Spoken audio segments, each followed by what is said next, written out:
officially live. Are we live? It said you're live. It must be live. I don't feel alive. Speaking of which. What? Saws here. Someone's got to get the door. I got it. But it's not Domino's. It's DiGiorno. No. Oh. Hey. You. The rest of your night. Oh, alright, thank you. You too. Pizza. Bear with us for a minute. Food is getting set up. Oh, can they hear us? I think they can. No. Well, that's why I'm trying not to leave it as dead air. Yeah, isn't that the first rule of radio? I think you're right. You're not supposed to. Everybody say something. Come on. Dan, you need to get some like elevator music. Some. There you go. I could play random music. No. Don't play any copyrighted music. Oh, yeah, get the video right. monetized the wrong way. Yeah. I have uncopyrighted music. Believe me. Okay. Oh yeah.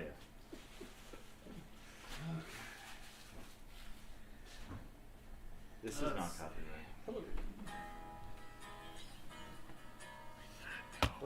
Do you have any swing? Yes, rule number one of radio is to not have Oh. any dead air, right? So like when the Bills post game show was last week and they lost to Kansas City and there was like this excruciating loss that everybody was really pissed off about. Taylor liked it. Well, she did, yeah. What else matters so like in life? the best time to listen to the Bills post game show is after like one of these brutal losses because everybody is like drunk when they call the station. So like.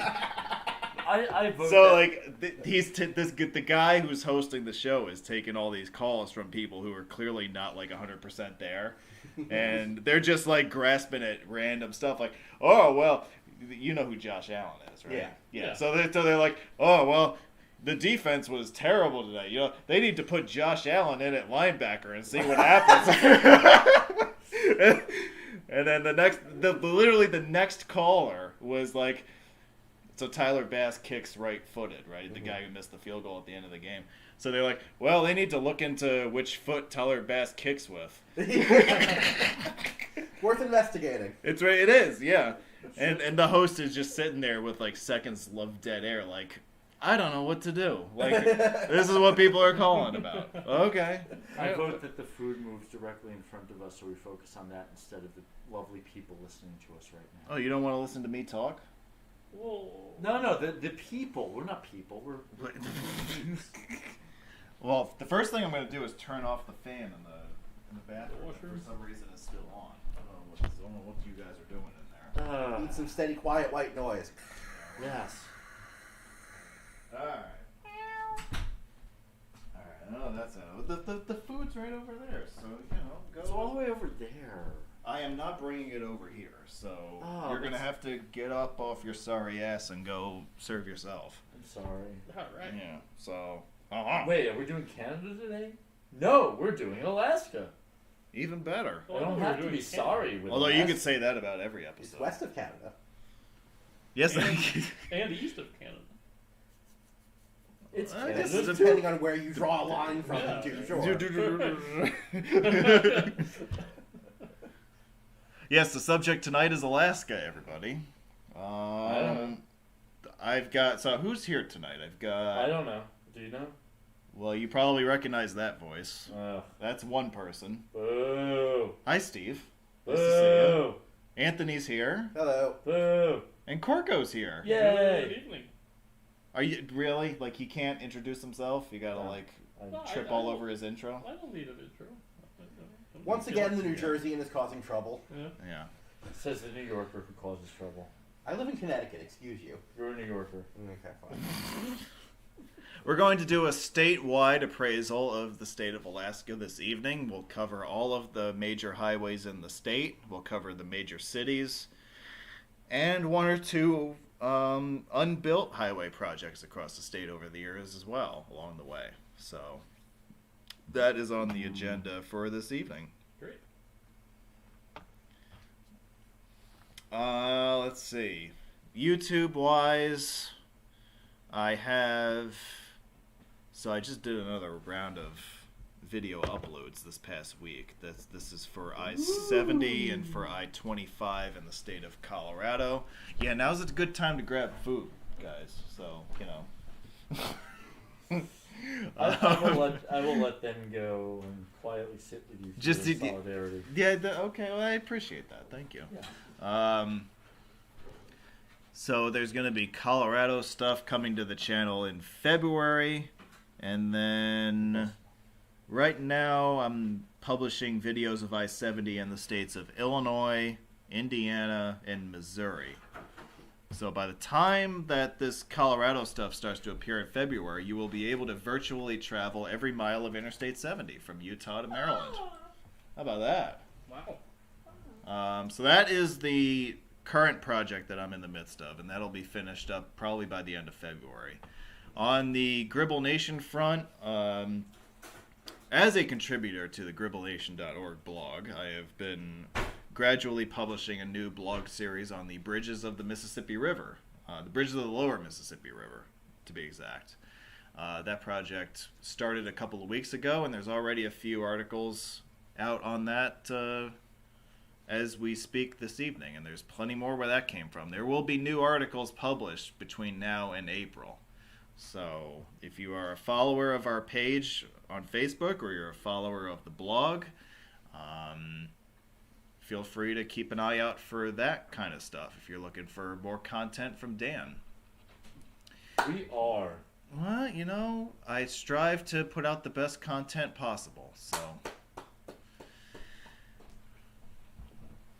Oh, and we're also 21 days away from this, in case you didn't already know. The big road meet in New Orleans is on February 17th and 18th, which is hosted by yours truly, and I'm sure absolutely 0 people will attend. But Yay! Will it involve a stop at a Buc-ee's? they do not have a Buc-ee's down there yet. Okay, so the inclusion of that logo is hasty. It's just like I had an extra logo and I needed an 8th picture to throw in there for good measure, so I'm like, well, shit, I'll just put Bucky the Beaver in there. That's all right. I like beaver. Yeah, I'll bet you do. So anyway, that's coming up. It's just 3 weeks away. I posted the itineraries for that this week on the Facebook event pages and also on the page on the AARoads forum. So if people want to get more specifics on the events of each day of the weekend, they're more than welcome to check those out. They are subject to some changes. I don't expect there to be significant changes, but you can kind of get the idea of what I'm doing with each day at this point, at least. So yeah, just come on out, come on down to New Orleans. The weather's always good, man, Unless this guy would rather go check out Andrew Jackson historic sites than come hang out with us. But, We'll see. See if I get lost. But it's always a good day to hang out with. It's always a good day to hang out in New Orleans. It's always a good day to do road stuff in New Orleans too. It's always a good day to hang out with you. Yeah. Aww. That you just made my heart sing, Steve. Thank you. Did I make everything groovy? This is the topping. Because I'm a wild thing. Yeah, that's what I've heard. This is the topping that I forgot to put on the pizza. Doughy. The pizza is made of dough. Well, it doesn't quite have doughy on it though. We are going to talk about that in a second, though. I would pay good money for a venison pizza. I was going to say, venison pizza would, I don't know. No. It's a combination. It is a big thing in Alaska. I think you will... Oh, yeah. Cool. Reindeer is very common up in Alaska. Yep. Let's see here. All right, Alaska, by the numbers. The population figure you see there is per the 2020 census. It is the 3rd least populous state in the U.S. Wyoming and Montana? No, well, Wyoming one of them... and... North Dakota. Nope. You have Wyoming, right? Is it Vermont? Vermont. It's Vermont. Ah. Vermont, yep. I would have guessed Montana too, but No, Montana's got over 1 million people now. Yeah. Yes, somehow Yeah, they they have just- more than 1 million people. Montana has 4 electoral votes. Do they really? Yeah, they got one as of the most recent census. Yeah, they're not in the bottom a little bit. Because I thought you guys had like 17 people in Montana, but I was surprised that you guys are above 1 million people. Yeah. Like, Jesus. Yeah. Are you counting the moose in that count? Or like No, what? we're just counting a bunch of Californians. But Oh. That's what they're doing in Idaho too, right? They're counting all the Californians moving there. Wyoming and Vermont are both below the District of Columbia. Yeah, that's the other thing. Like, so Alaska's the 48th. It's 48, and then DC is 49, and Ignoring then Puerto Rico. well, what? Yeah, if you want Puerto to, Rico is up there. yeah, that's Yeah. about yeah. But yeah, so number 48 by population, but by far number 1 in land area, and roughly half of the state's population resides in the Anchorage, either in the city of Anchorage or in the suburbs out in the Wasilla and Palmer area to the north. Oh, you betcha. You can see America you can see Russia from here. I can see the United States from here too. Yeah. Well, you can see Russia from Little Diomede Island, but Yeah. So Alaska Never. was, let me see here. Alaska was purchased in 1867. It was a piece of the Russian Empire prior to that. It was purchased, the lead guy in charge of purchasing it was United States Secretary of State William Seward. The purchase at the time in 1867 was seen as a bit of a joke. Alaska was not seen as strategically important, and it was known as Seward's Folly as a result of that. That, however, changed with the discovery of something called gold. What's that? I would like to tell you about. didn't happen until a bit later. Interesting aside, William Seward had a bit of a thing for subarctic jurisdictions. After he successfully convinced the United States to purchase Alaska, he attempted to convince the United States to buy Iceland. Wow. And as we all know, looking at world maps of today, that didn't actually happen. Because after Alaska, they were like, no, we listened to you once and bought a bunch of useless Arctic land. Shut up. The U.S. was also in on Greenland at least once. Yeah, even just a couple of years ago. Well, I think the push for Greenland was more like after World War II. No, yeah, I know.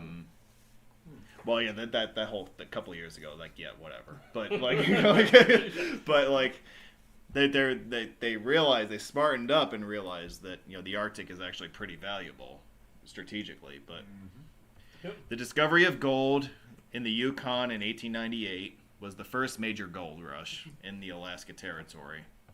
This was followed up by gold rushes in interior parts of Alaska, most notably in Fairbanks in 1902. And so the territory of Alaska became pretty well known and pretty valuable because of its natural resources as a result of that. The second major resource to be discovered was oil, and this was discovered in Prudhoe Bay in 1969. This led to the construction of the Trans-Alaska Pipeline System in the 1970s, and most of the modern infrastructure that was built, like post-1970, was designed and built around the discovery of oil and the construction of the pipeline. And we will talk about this as we go on throughout the course of tonight's presentation. The other thing that is worth knowing is that with the knowledge that Alaska was valuable resource-wise, made it an important asset to defend in the terms of national defense. The United States Army was responsible for the development of the state's highway system in the early 1900s.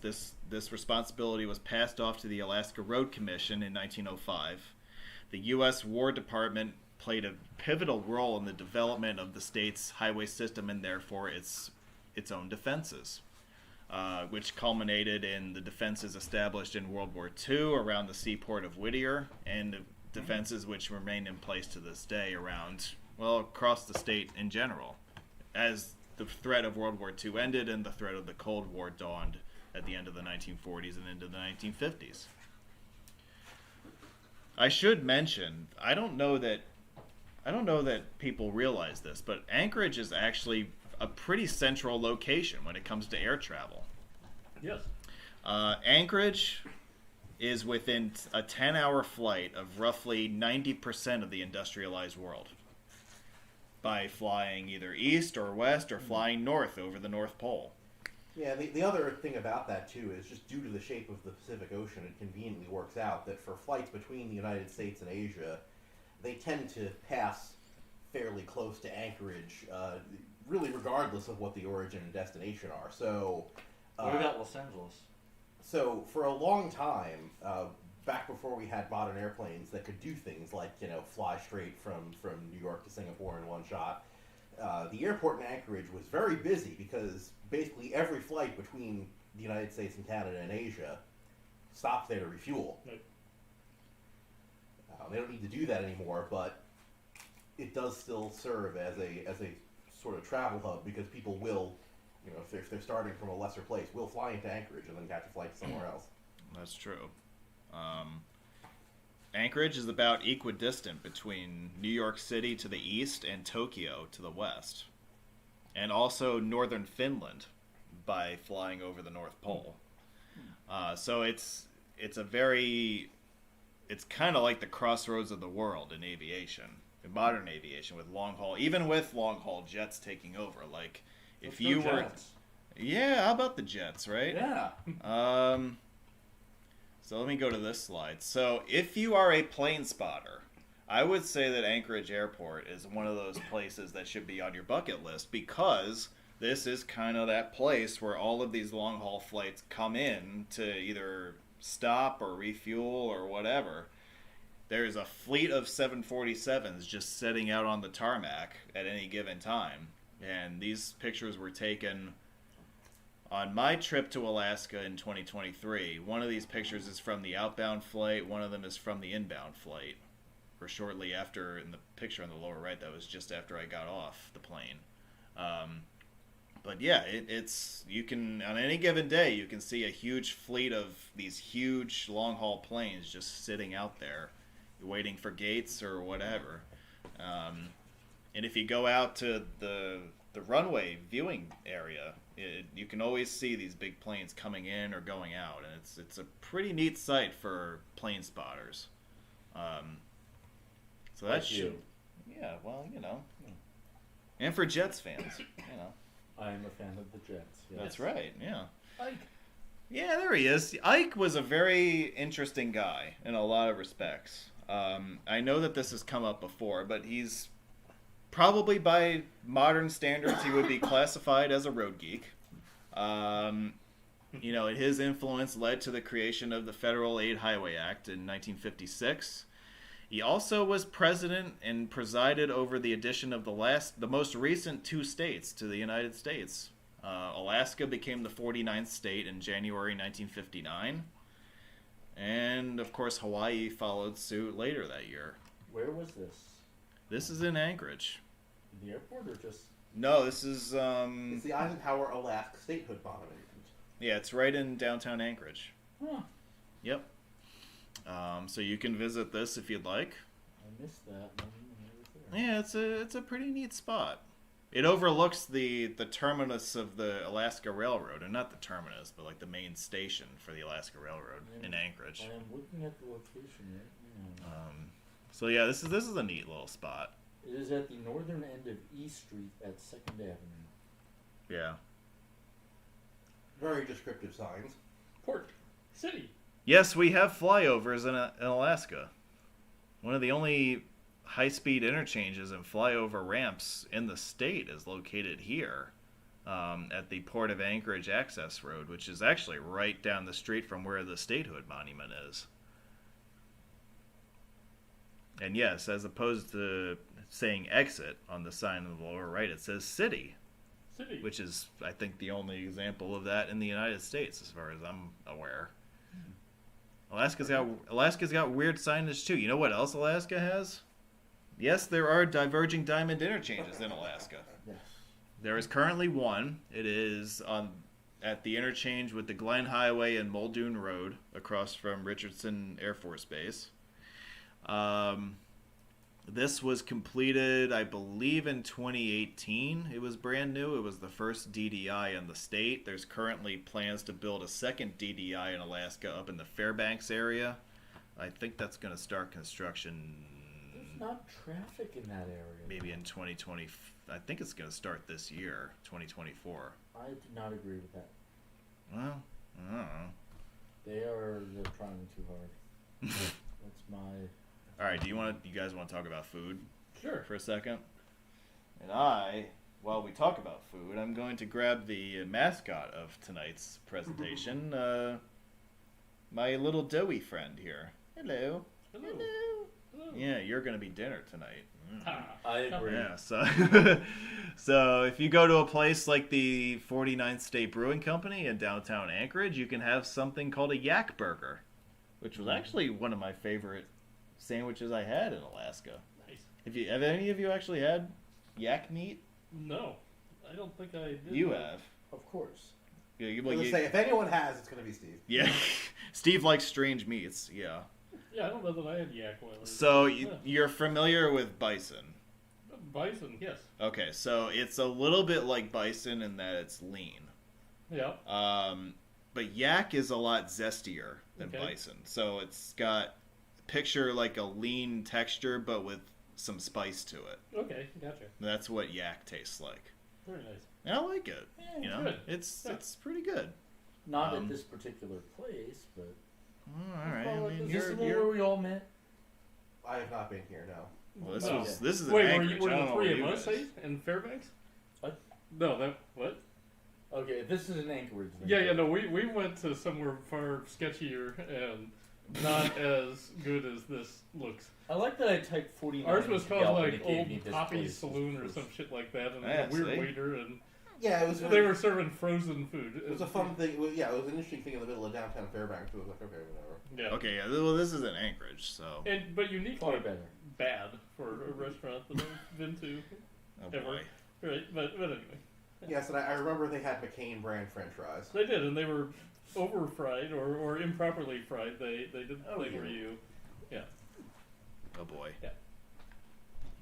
All right, so that's the story on yak. And also in Alaska, I would say that reindeer is very prevalent, and you can get it just about anywhere at any time.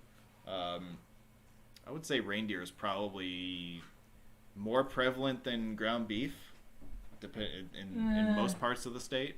No. Well, because you also have It's to. a tourist thing. It's easier for you to find. Well, you have to also factor in that Alaska is really big on seafood. So Yeah, when you yeah. combine seafood and reindeer and local beef, local meats like doughy, Yeah. yeah, it's probably easier to find the local stuff than it is to find imported ground Yeah, beef. Because the majority of Alaska's population lives near the ocean. So, yeah. Right. Yeah.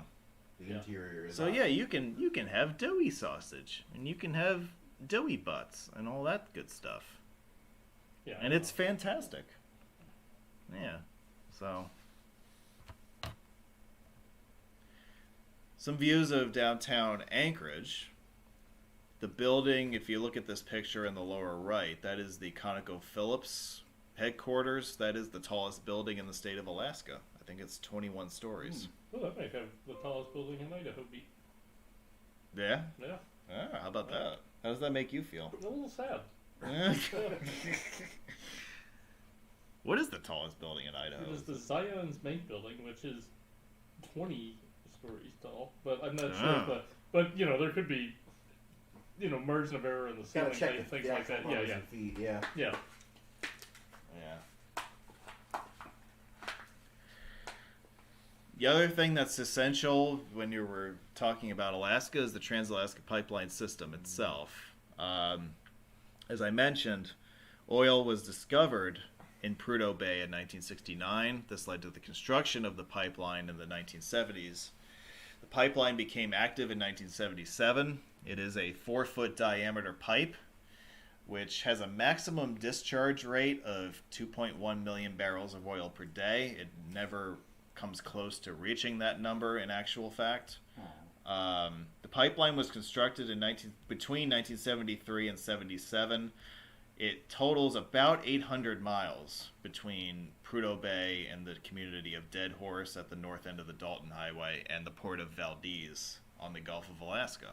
Be careful with Exxon there. Yeah, you might want to like declare all reefs. But if you were to follow the pipeline, and I did not do this during my trip in 2023, but you do come across some really interesting engineering feats as far as how they were able to get the pipeline through the Alaskan terrain. Some of it is below ground, and other parts of it are above ground. One of the more impressive above ground sections of the pipeline will be a place like this on the Delta River, just west of Delta Junction, where you have a pipeline suspension bridge. And there are a few examples of this in Alaska. This is one of the more impressive examples. So structures like this had to be built to carry the pipeline over the rather swift waterways of rural Alaska. That reminds me of old US 66 across the Colorado River between California and Arizona.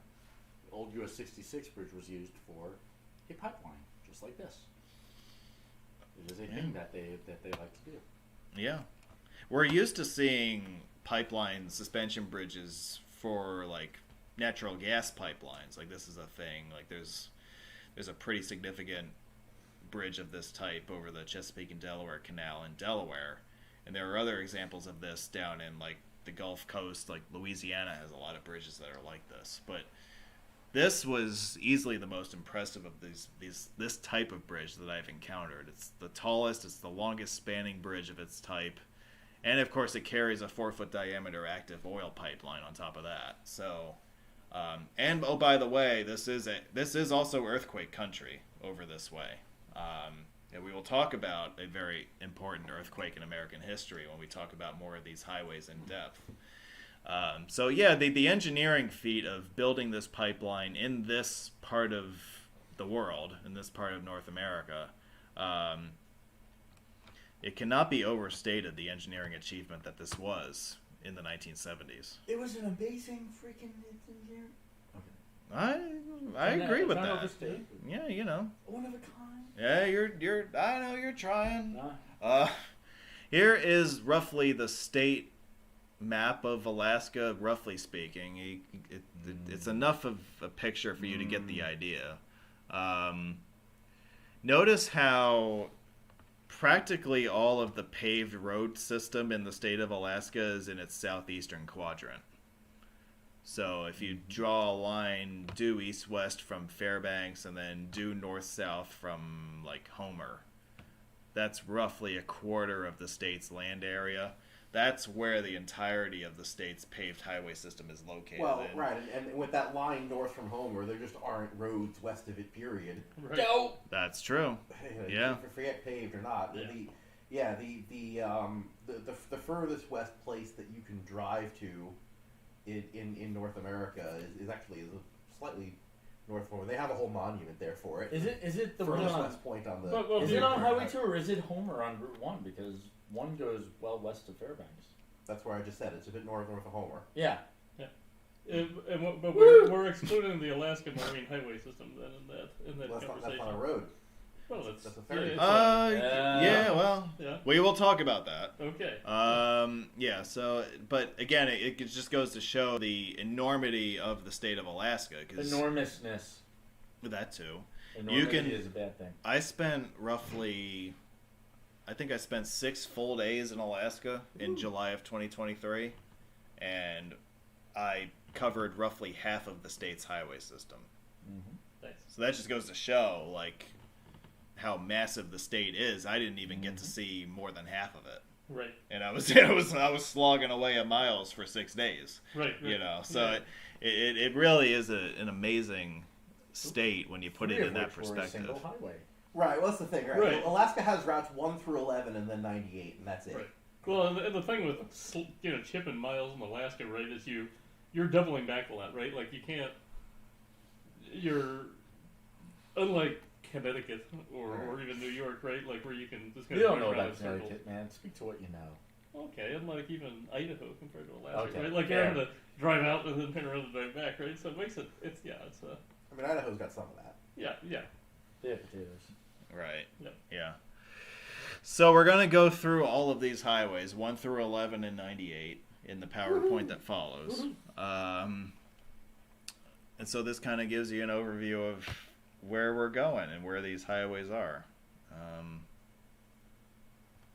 Everyone's favorite slide tonight.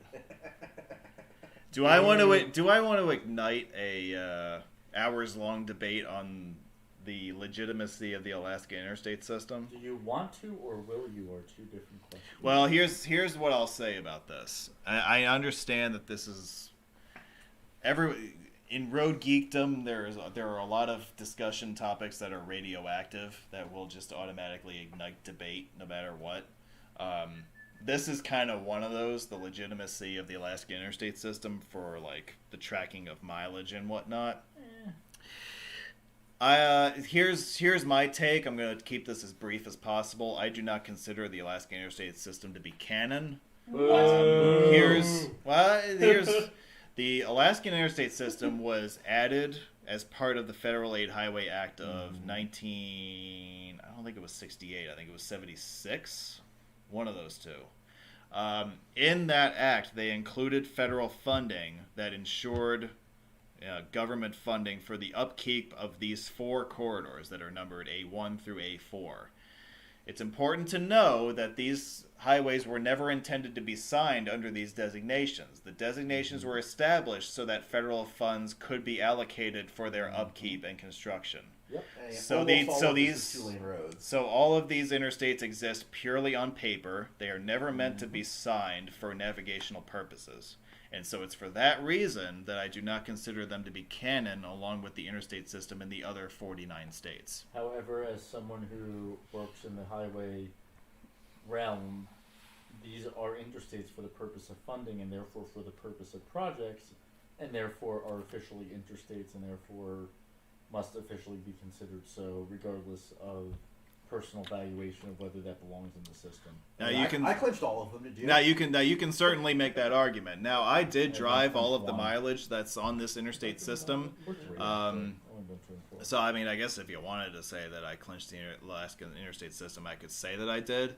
But you will not find any interstate shields in the state of Alaska. Nope. And if you ask somebody in Fairbanks about Interstate A4, they'll look at you like you have 3 heads. That's So, like, Rawr. there have never been any interstate shields erected in Alaska ever, and there likely never will be. You're talking about erected and heads. I would say that if there was ever going to be an interstate in Alaska, it would probably be the stretch of the Glen Highway from Anchorage to Palmer. Yeah, they could go ahead and sign right. that if they wanted to, but it's already just signed in Alaska Right. 1. So. But as it, yeah, so There as are only 2 freeways in Alaska, both of which are on Alaska No, 1. they're- One they're- is north No. of Anchorage. What? No, hold on. Boo. One of which is north of Anchorage, one of which is south.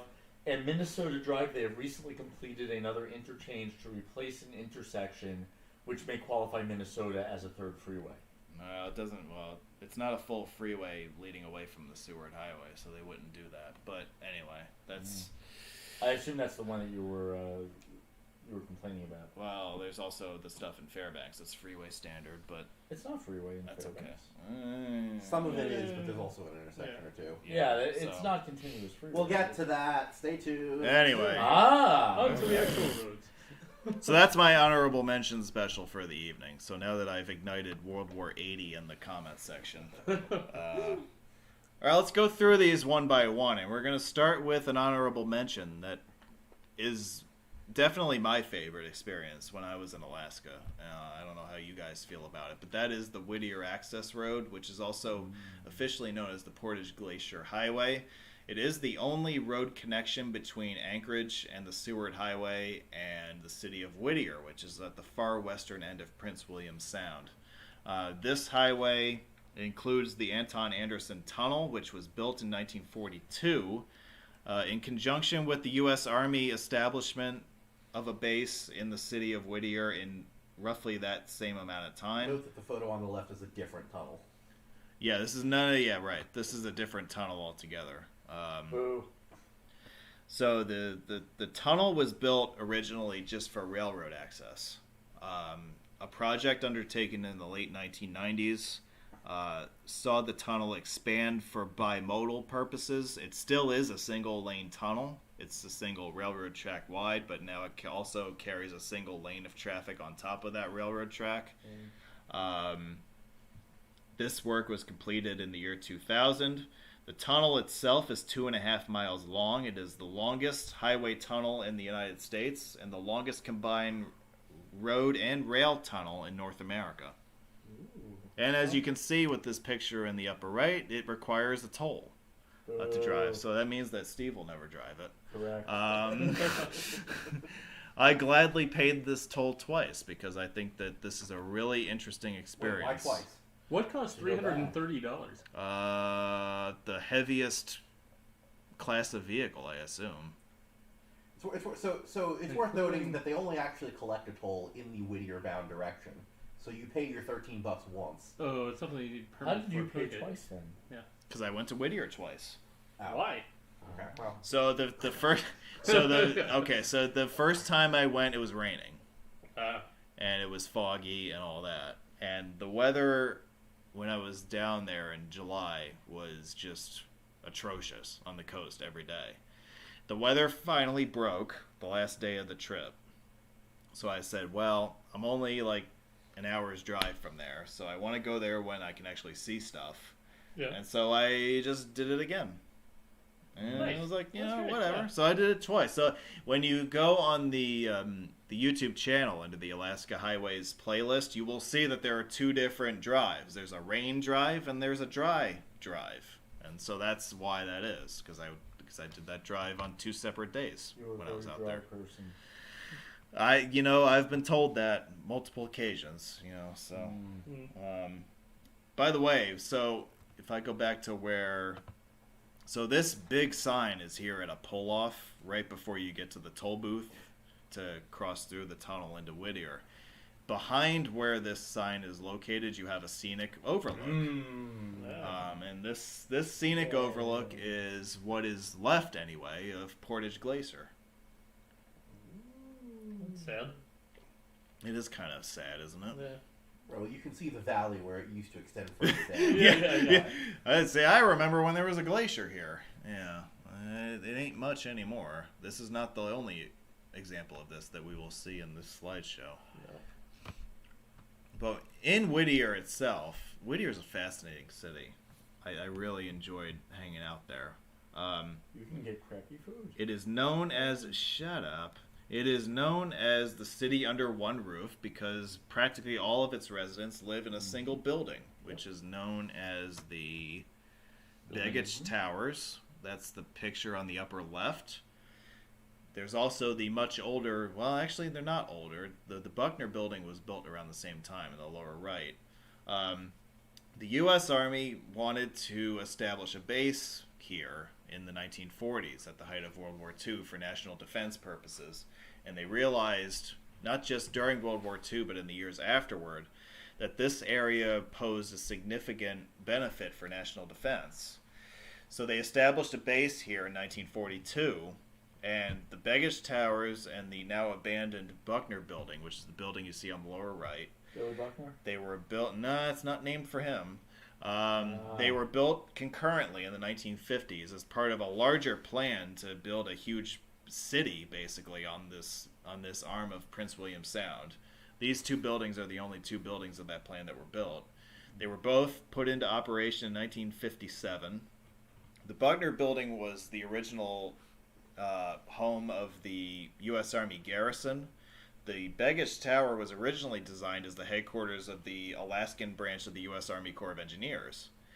Nowadays, it's the home of basically the entire population of the city of Whittier, but it has the origin of being conceived for Army purposes. Well, the thing is, it also contains the town's post office and a few other businesses. Yeah, so it's not just a residential building. It is literally everything else as well. Huge. So it's got the post office, as you mentioned. It's got a grocery store in it. It's got pretty much everything you need to live. And it's all in one building, right? So, Communism. Yeah, So anyone who's played SimCity 2000 probably is thinking, oh, it's like an arcology. And yes, I know that certainly when I went to Whittier, I absolutely needed to check this building out because I gotta go check out the real world arcology. And well, one thing I can tell you is that when you walk inside, the inside of this building looks actually very much like a generic mid-20th century American apartment building. No way. Like, I walked in there and I was like, this looks like 1,000 other buildings I've been in before. There's actually nothing special here. But there you go. I had to check it out. Because it was just you. Yeah, I mean, If I was there, it would have been something special. I mean, it's fair to say that Alaska isn't the best state for like architecture, right? I think that's fair. Yeah, I mean, I think Sitka and some other of those island communities have some nice stuff, but otherwise, it's like. Meh. The original like gold rush colonies, like Sitka and Skagway and Juneau, like you'll see more interesting stuff there, but. The stuff that was later to develop, like the Army stuff and the Anchorage stuff, there's nothing really all that interesting. Right. Generally, stuff was built for function and for to survive the winter. Yeah. Right. Yeah. So you may be wondering why Whittier was chosen by the U.S. Army to be where their base was located. So there are a couple of important things to keep in mind. One is that Whittier's harbor is ice-free year-round. The other thing is that, and we alluded to this, Sconson alluded to this in the live chat, but the weather in Whittier year-round is awful. Whittier is actually one of the wettest cities in the United States. It receives about 200 inches of rain annually. It just likes to see you there. And why is this beneficial? Well, because of the cloud cover, enemy bombers can't spot it. Oh, God. So the U.S. Army was very aware of these two factors, and they said, well, we'll put our base here because the Russians and the Japanese won't be able to see us through the fog. So that's where they established their heading, was at the port of Whittier. So when you visit the city today, it looks a lot like most other fishing communities on the Gulf of Alaska. But you should know that the root of Whittier's establishment is based in World War II and the years after the Cold War. There's this thing called radar. I was wondering if they thought of that. Well, a lot of aircraft in World War II and the years immediately after still relied on visual sight lines. Certainly for bombing. Yeah. This is the thing, right? And radar is, you cannot use radar to target a bomb, or at least you certainly couldn't in World War II. It doesn't help you for navigating mountains and stuff like that. So, Whittier being surrounded by these peaks that are over 5,000 feet, that helps shelter it as well. And so it kind of renders radar useless if you have cloudy skies. Bombers are like, well, I don't know what's going on down there. So thank you so much for explaining that. You're very knowledgeable. My pleasure. Yeah. If you are in Whittier, visit the Swiftwater Cafe. Might I suggest that be a food stop for you? I know you're rolling your eyes at me, but you're really going to roll your eyes at me when I say this next thing, which is that best bowl of clam chowder I've ever had. Yeah. I roll. Yeah. I'm going to say it. I went there. I just rolled a 7. Yeah, so you know what? If you go inside the cafe, you can see various mementos and pictures of some of the more famous maritime disasters in the Gulf of Alaska. The Princess Sophia disaster being the worst among them. So that is, if maritime history interests you, which it does for me, I understand that that's a bit of a niche that I'm interested in. All good people. Yeah, well, shit happens, right? I am curious as to what there is to actually do in Whittier that would justify a cruise ship. So there is. Docking there, from the railroad tunnel, there's a spur of the Alaska Railroad that you can pick up, and that'll take you into Anchorage and Seward. Gotcha. So what happens is, and I actually witnessed this on this day, a whole train load of people were getting off the train to get back on the ship, and they were coming from Anchorage. Gotcha. So you get off in the morning, you get on the train to Anchorage, you spend a few hours in Anchorage, and then you take the train back in the evening for to embark again. Yeah, I mean, this is also the sort of thing where there are more people on a cruise ship than there are who live in Whittier. So whenever a cruise ship pulls in, it changes the town considerably. Oh yeah. The locals aren't very fond of it because of how they get overrun. I mean, I would say my favorite part of driving up coastal Alaska and not being on a boat was getting to be in towns after the cruise ship left, right? Yeah, like, right. I would arrive while the ship was still there and it was just full of people, and then it Yes. turned into a really nice, quiet community afterwards, right? But yeah, With delicious food products left over from the cruise. exactly. Here, please eat this. Yeah, Whittier is definitely a really interesting place, and if anybody has a chance to go to Alaska, this is one place I would direct them to visit. How does one visit Whittier, sir? You drive through that tunnel From where? Well, Anywhere. from Alaska Highway 1. Anywhere in the North American road network. yeah, you can drive there from here. No, Yeah. It's a long trip, but you can do it. I am specifically asking for direction as to how one would get there for the casual viewer viewing us today. Take, where It are we? is apparently south of Anchorage. Yes. Is apparently something we passed when we drove to Anchorage from Seward, and I had no idea. Okay. Steve is the last person to the party, apparently. Well, okay. That is always the case with When Steve. did you drive from Seward to Anchorage, though? Sometime after I knew that this existed. Well, but in what year? Because remember, we mentioned that the tunnel actually only opened to automotive traffic in 2000, so if you were like there in the 90s, you wouldn't have been able to do this. I was not. Okay. Okay, yeah, Oh, right. Yeah, that's sad. Yeah, I just. My parents were driving, to be honest. No. You weren't driving it? Yeah, That made so it it's- inherently difficult to do anything I wanted to do at all. Yeah, that's fair. Alright, here we go. Alright, highway time. Yay! Klondike Highway. So the highway number is worth mentioning here, 98. It's an outlier. As we said, it's the Alaska highway system is 1 through 11, and then there's this outlier, which is 98. And the reason for this number is the year 1898, which is the year that gold was discovered in the Yukon, which spurred the Klondike Gold Rush of that year. And so this the was roots, one of the two roads people would actually take to go try and find gold. that's right. And so the Klondike Highway is numbered 98 for that reason. also At least in Alaska it is. Once you get into Yukon, it's Highway 2. No, And BC. it is not numbered highway. Right, it is not numbered in British Columbia, which is the first border that No, you no. cross. It's numbered as Yukon 2 in British Columbia. Yes. There's Yukon 2 signage in British Right, Columbia. British yes. Columbia does not number this highway at Yeah. all. It is briefly, well, and I say briefly, it's like 20-something miles between Yeah. Alaska and Yeah. Yukon. Yeah. But, I right, mean, that segment is right. signed as a highway, but it is not officially a highway in British Columbia, despite... No, because I Running think it's directly actually through. maintained by Yukon It as is. well. It is. Everything Oh, is that right? Yeah. Yeah. Is that also the case with like the Haynes Highway? It and is. all Yep, It those? is. Yeah. Okay. all Also those- with the section of Alaska Highway that dips back into British Columbia. Yeah. There's only Yeah, one but- maintenance. Well, trail. so BC maintains it to a point in Yukon, and then Yukon maintains it Right, further west. Yeah. because So- it crosses multiple times. Yeah, Yeah. so it's worth noting here as well that so the Klondike Highway within Alaska was not actually initially a signed number at all. When they created route numbers, they created 1 to 11. It was then later that people started saying, "Hey, this road seems like it should have a number here. It's got a number on the Canadian side." So they slapped the number 98 on it, and they couldn't call it 2 to be continuous with Yukon because they already had their own 2. Yeah. And there's not that many 98 shields. When I drove it, there's 1 or 2. I only Yeah, found yeah. the Well, one... there's the Right, one right, here yeah. on this. Right, Yeah, Right. Yeah. Yeah. So nothing has changed since I was there. Yeah. Interesting. Yeah.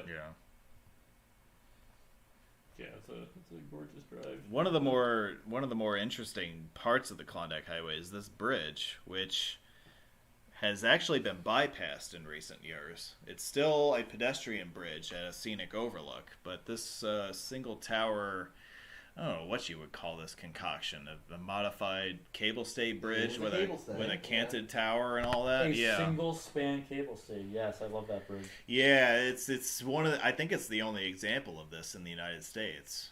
So this is one that I found. My family drove to Alaska in 2005, and this is on my page for this. And I had noted at the time the William Moore Bridge, the only suspension bridge in Alaska and the only single-span suspension bridge in the world. All right.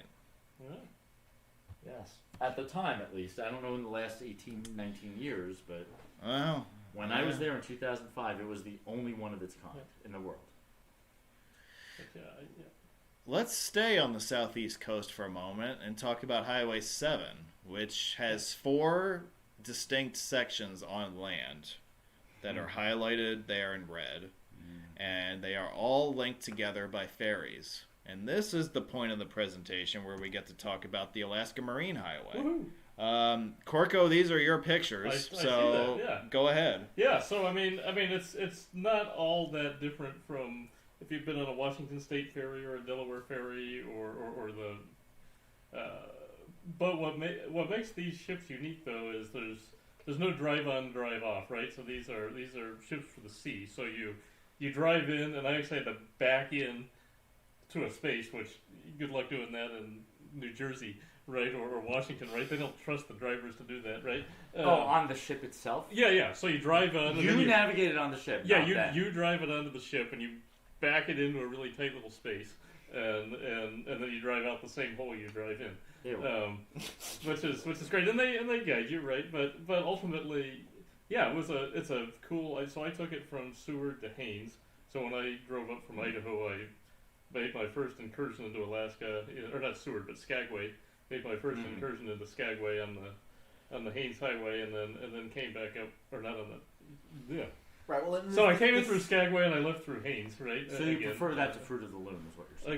Exactly. yeah. Well, and this thing about treating it like a parking lot is necessary too, because a lot of these ferries they make multiple stops, so you can't just do the in and out thing. Right. That you'll get on the boat, but there'll be people already on it from the last Right. stop. Yep. And then the next stop, some people will get off, and not everyone will. So.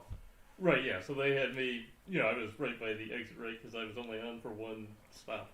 But yeah. What are the amenities like on those ferries? It's so you've got a restaurant with a bar and all that. There was one deck where tent camping is allowed, which is interesting. So you go up and you just see a bunch of people like in tents, semi outside On the deck of the ferry, right? Yeah. Like Now that's intense. like on one of the middle Wow. decks, sort of indoor-outdoor kind of situation, kind of like a screened-in porch. And then it had, you could go outside, you could go inside. It wasn't nice like a cruise ship. It was very similar inside to a Washington State ferry or a BC ferry or something like that. It's So pretty, I'm not pretty familiar. Spartan. I'm not familiar with those. Are there like cabins in those, or No. There's No, seats and they're very intended for Okay. commuter conveyance. But there is a restaurant, there is a bar. So it'd be like, yeah. so like the example I'm thinking of right now is like the Cape May Lewis ferry. Yeah. Right. Yeah, Which is- you exactly. have It's 45 kinda like minutes that. to go walk And- around and Yeah. then get back. Yeah, but the Yeah. thing is, you can ride the Alaska Marine Highway Right. system for long enough for there to be overnights Right. involved. So that there might Yeah. be cabins somewhere. I didn't either have access to that level or I guess- investigate it right yeah, in I any guess it capacity because I had no reason to. I guess it depends But- on the route you're taking and how Right, long right. you're going to be on it, right? Right, Yeah. and I'm not sure if the ship that I was on was one that would have come all the way up from Bellingham, right? It may have been Yeah, a probably not. local that I think kinda you runs. have Yeah. you have a Haines Skagway judo ferry right there, right? Yeah. Okay. Yeah. Yeah, and so that trip would only be a few hours. Yeah. Probably, Yeah, right? It wasn't Yeah. not even that. It was Which, that's the other thing too. If you want to get to Juneau, you have to drive to Haines or Skagway and take a ferry. It's you cannot actually drive. It's the only state capital that cannot be accessed directly via car. Yeah. Well, You must I use mean, another you can't mode of get to transport. Honolulu. yeah, I was gonna say, well, what are we calling Honolulu? But Well, that's true. You have to get Yeah. to the vicinity of Juneau. You have to get to the vicinity of Honolulu. Oh, there's Interstate H8. You didn't hear about that? Oh, the bridge to Hawaii. Yeah. Yeah. They extended I-8 recently. Oh, that's and great. It's I Interstate think that's H8 now. fantastic. Yeah. is that an extension of the Immigration Freedom Way? Yeah, whatever they're calling it. But yeah, Haines is a good town. Yeah, you can't get food there at night though. So. Well, yeah, I would imagine that would be true in a lot of those Yeah. communities. Yeah.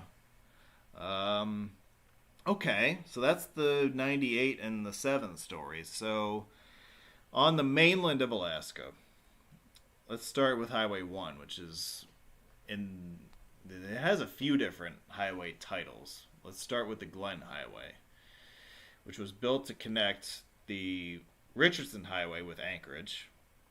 It consists of the longest stretch of freeway in the state of Alaska, which is about 30 miles between Anchorage and Palmer.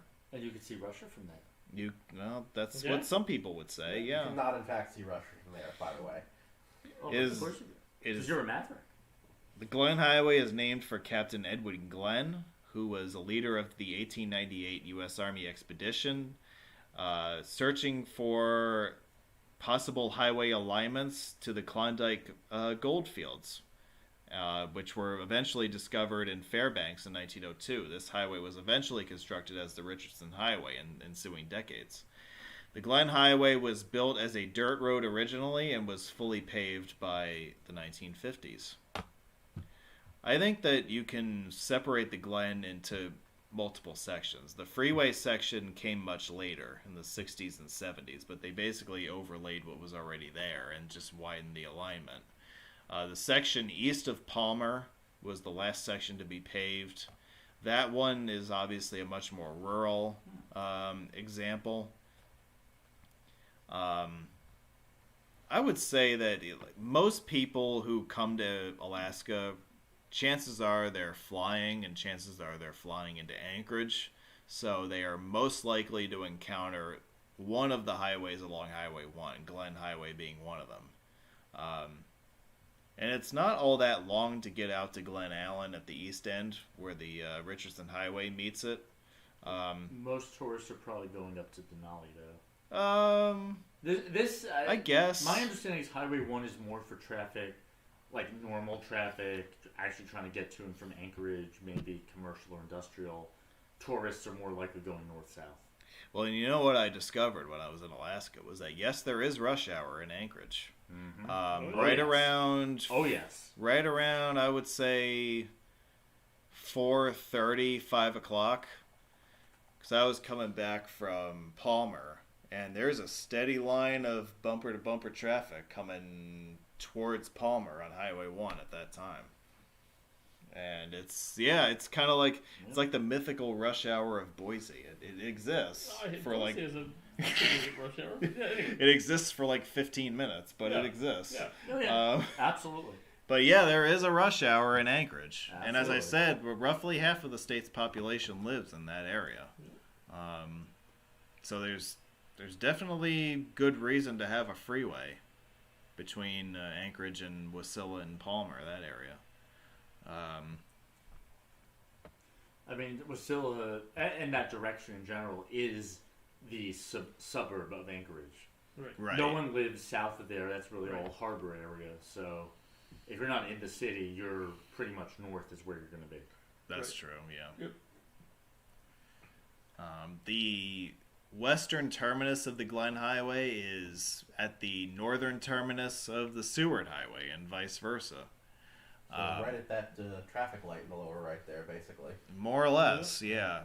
Highway 1 in this picture is at the western end of the Glen Highway. To continue on Highway 1, you would turn left at the intersection, which is where the Seward Highway officially begins.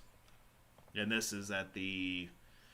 I guess this would be the northeastern corner of what people would consider the downtown of Anchorage. Right next to a Tesoro station, which is a pretty common brand in Alaska. Yes, it is. Yep. You want to talk about old truss bridges for a second? Yes, I I'd do. love to. All right, so here we have an old alignment of the Glen Highway over the Nick River.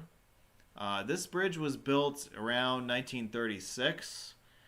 What's interesting is that you have two different generations of old alignment. You have this old truss bridge in the 1930s, which was then functionally replaced with a newer bridge in the early 1970s, but the old alignment had been replaced with the freeway alignment around that time. So they kept the old alignment around, they just stuck it on a new bridge. I'm impressed. I went with my family in 2005, and because my dad was driving, I couldn't go do something like this, which is what every road enthusiast wants to be able to do.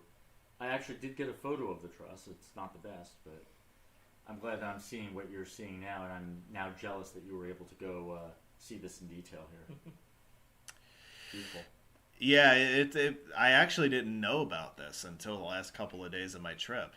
And so I was like, well, shit, I gotta go see this. Exactly. I tell you, if there was ever gonna be a road meet in Anchorage, drive the freeway part of the Glen Highway, go see this bridge, When is the road meet scheduled? I don't know, we can do whatever you want. I think we all want to. Yeah. I think we can make this a thing. We're if looking you to want. you. Yeah, well, we previously had a Fairbanks road meet. Yeah. We'll get to that. That's why one. we're here. Yeah. We'll get to that. Yep. But yeah, I think an Anchorage meet could work. Another freeway that is not part of the state highway system in Anchorage, but it's one worth knowing about, is Minnesota Drive, which has a freeway segment in the vicinity of the airport and running generally south and east from there to connect with the Seward Highway. Minnesota Drive does continue north of the airport as an at-grade boulevard with traffic lights. Pretty significant north-south corridor for the south of Anchorage. And here we have some pictures of the access roads into Anchorage International Airport. Nice. Seward Highway.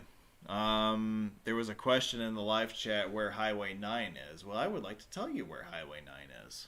It's the southern end of the Seward Highway. It's the southernmost 37 miles of it. The Seward Highway begins where the Glen Highway ends, remember, at the northeast corner of downtown Anchorage, and it continues south from there to the city of Seward on the Gulf of Alaska.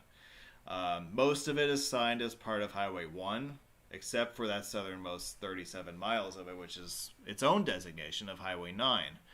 One of the other sections of full freeway in the state of Alaska is about a 7-mile stretch of it, 7-mile stretch of the Seward Highway in the south of the city of Anchorage, which is pictured in the lower left. A lot of the Seward Highway is a lot like what you see in the lower right, however. At-grade highway, 2 lanes with a third passing lane in places. Yep. The major split that happens here at Turn Lake is where the Seward Highway continues south under the designation of Highway 9, and Highway 1 continues to the southwest under the new name of Sterling Highway, which continues down to Soldotna and Homer. Yeah, it should be noted for context here, too, that all of these numbered routes in Alaska also have names, but the names and the numbers do not go one-to-one, and locals in Alaska generally use the names. Yes. Right. Yep. Yeah. the That is numbers true, yeah. Yeah. Yeah, you won't hear Alaskans refer to these highways by their route number. Right. And you sure as hell won't hear them refer to them by their interstate number. Right. Though the numbers are very well signed. But Not the interstates. Yeah, the the interstates, yes, state yes. highways are well yeah, signed. yeah. The numbers are signed. They're just not used. Yeah, but the Seward Highway is one of my favorite drives in Alaska. You like get driving the Seward. You get to drive seaward. yeah, Seward being one of my favorite stops. And Seward is fantastic. yeah, it's a great Yeah. great stop, and you get beautiful scenery along the way between Seward and Anchorage. Seward, of course, being the historic southern end of the Alaska Railroad. Yep. And of course, Seward is the city that's named for the same gentleman who purchased Alaska in 1867, who we alluded to before, William Seward. It is also, the city of Seward is also the historic starting point of the original Iditarod Trail, which ran northward. Nowadays, it's ceremoniously, the southern end of it is in Anchorage, but it used to be all the way down in Seward. And these photos are in Anchorage, by the way. Yeah. Well, these are here, Yeah. Here's the Highway 9 Yeah. section pictures. Yeah. It's gorgeous. Yeah. Yeah, this is bang for your buck in Alaska. If you're only, I mean, nobody ever goes to Alaska for a couple of days, but Right. if you plopped somebody in Anchorage for 48 hours, I would say drive to Seward, Yep. drive to Whittier, Yep. and drive to Glen Highway. Fully. And agree. that's kind of, obviously it doesn't give you the whole picture of the state, but it gives you a reasonable sampling size of what the state is about, scenery wise. No, and Seward's the perfect Alaska town in my mind. Right? It's kind of like quintessential coastal Alaska. And you one of know. the nice things about Seward, if you're into tent camping, they have a nice tent camping facility, publicly owned, right in the middle of downtown Seward. It's like $10 a night. You've got access to showers. You've got access to everything. It's one of the few places you can just camp in the middle of town, walk to restaurants and all that, and it's really comfortable. I was going to make the argument that Ketchikan is more quintessential for a port town in Alaska, but you make a good that's case my for Seward, that's my. And you've got the exit glacier there, which Dan is going to talk about. Yeah, so that Okay. I want to bring that up in a Okay. second, but Yeah. I mean, Seward is very. I don't know. I've not been to any of those other communities further down the coast. If I was to go back to Alaska, I would want to take the Alaskan cruise that goes to different ports along the southeastern coast. That is correct. Everyone listening now must do that. But I would say that Seward and Whittier are good representations of coastal Alaska, like as far as the ports and the city life and stuff like that. Seward is also the home of the Benny Benson Memorial. We haven't talked about him yet tonight. So Benny Benson was an orphan child living in a foster home, and he created the design for what became the Alaskan territorial flag, which was eventually adopted as the Alaskan state flag in 1959. And so he is memorialized here in Seward, where he lived. It's very easy. It's right off the Seward Highway, right at the north end of downtown, if you're interested in going to check that out. So Exit Glacier was something that came up in conversation. And again, we mentioned glaciers that are in sad shape when we were talking about Portage Glacier earlier. Exit Glacier this is the view of it from the access road from the city of Seward into the national park area. I would argue that even though it's when you walk the trail up to the viewing area where the glacier itself can be seen, I would say it's worth the trip. It's worth the stop, but I think it's worth taking a second to realize how much beauty has been lost in Alaska these last 50 or 100 years. As places like Exit Glacier have become overpopulated with tourists, and as the environment has gradually changed in this part of the world, it is worth mentioning that the polar areas are changing much quicker than the equatorial areas. Beauty like this is not long for the world. That's kind of like my dark vision of the future. But what month did you go to Alaska? This was early July. Okay. So that looks... I mean, I went in May, so obviously there would have been more natural snow, but that looked considerably worse than it did when I was there in 18. For just 5 years. Yeah, right? The changes up in Alaska have been really drastic this century. Thank you for presenting that, Laura. Yeah, and I had a chance to actually... So I spent the day and actually hiked up to the top of it and continued going from there up into the ice fields, which is a cool experience. I didn't know you could do that. I did, really? you can hike up. At some point, I was probably under-equipped and was, just rolling through 5 feet of snow with my shoes on, with my hiking boots on, and no snowshoes or anything like that. And there's signs saying avalanche danger and things like that. But yeah, I spent a good 8 hours walking as far as I could past the glacier and back. That's really cool. I didn't know you could do that. Yeah, if you can get to the top there, it's really cool because you feel like you're in the North Pole, right? Like there's no vegetation up there. You've just got snow. It's just as ice. Far as, yeah, it's really cool. Yeah. Oh, wow. Yeah. But yeah, I guess the point that I was starting to make was that the beauty of Alaska has really eroded, especially the last 25 years or so. And I would say to anybody who is looking to go to Alaska, I know my mom and my aunt are sort of, I don't really know what their deal is, but rumor has it they're planning an Alaska trip for next year. And are watching this video right now. They might be. I don't know what they're doing with their spare time, but maybe they're watching. I would say if you want to get to Alaska, go sooner rather than later. It's a beautiful place still, But if you really want to dig deep, you can see where things have been lost on the beauty spectrum. And that, if you really... See, I didn't really let this get to me when I was there. It was kind of like I was kind of in tunnel vision mode where I just wanted to see as much stuff as I could. But when I was at home later in the month and I was going through all the pictures, it kind of hit me like, oof. You know, there's a lot of stuff here that's really starting to go downhill. And just something worth thinking about, you know. I don't know that anybody can really do anything about it, but it is what it is. And Yes, you can. the beauty of Alaska is not invincible. And I would encourage people to go see it before most of that beauty is irreparably removed. I hate to stay on this negative, you know, path, but like case in point is this picture in the lower left as we transition to the Sterling Highway. You will see this a lot in Alaska. Not just on this highway. I noticed this a lot on the lower end of the Parks Highway, which we're going to talk about in a little bit.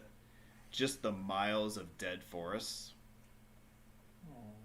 And it's really alarming, quite frankly. I don't know how else to describe it. I was going through with you my photos before this presentation, and I was there several years ago, like 2005, really, for the first go around, and it definitely has been a substantial change since then. Yeah, I mean, and it's worth noting too that fire is a natural part of the ecosystem. Right. So Yeah. So when you have forests that are quote unquote dead because there's been a wildfire, you know, it will grow back.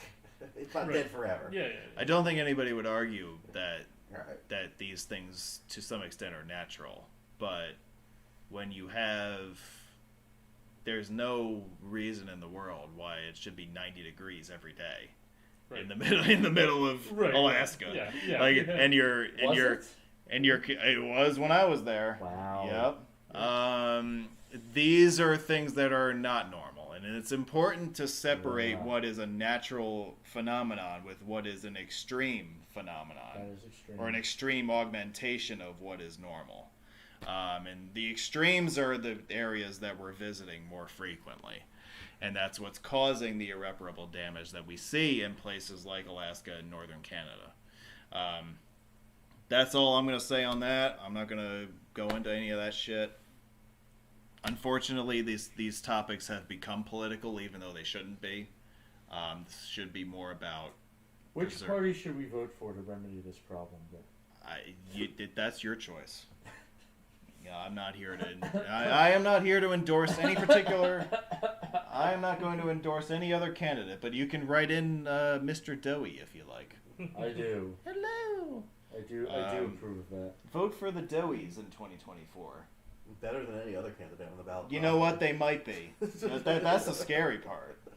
You know, seriously. Hey, back to roads. I know we're trying. The Sterling Highway this is the southernmost stretch of Highway 1, which connects the Seward Highway with Soldotna and Homer. That was completed and built as a paved road in the 1940s. I would say that the Sterling Highway, if you're a dope and you feel like you have to clinch the Alaskan interstate system, then so be it. But the single most worthwhile part of the Sterling Highway is the section that is south of the interstate highway system, and that is the entrance, the descent into Homer, which is pictured here. One of the more breathtaking shots on the state highway system in Alaska, if you ask me. I disagree. Yeah, so it stops being part of the interstate system past Soldotna, but Route 1 and the Sterling Highway do keep going. That's right. The most scenic part of the system, which I was showing you before, is Alaska Highway 8. Well, I mean, you'll get to make your case on that. Yeah. Yep, that's fine. Yep. The Salty Dog Saloon. Yeah. No, that lighthouse on the left. That's the Salty Dog. That is what that's called, that's right? the Salty Dog. Yeah. I got hammered there. It's Pride of Homer, Alaska.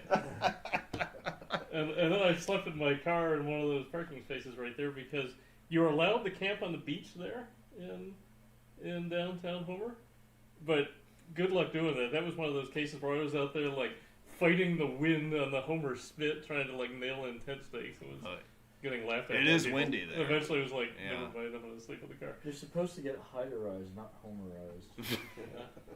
Are we gonna talk about Hyder? Because that's another. Talk about what now?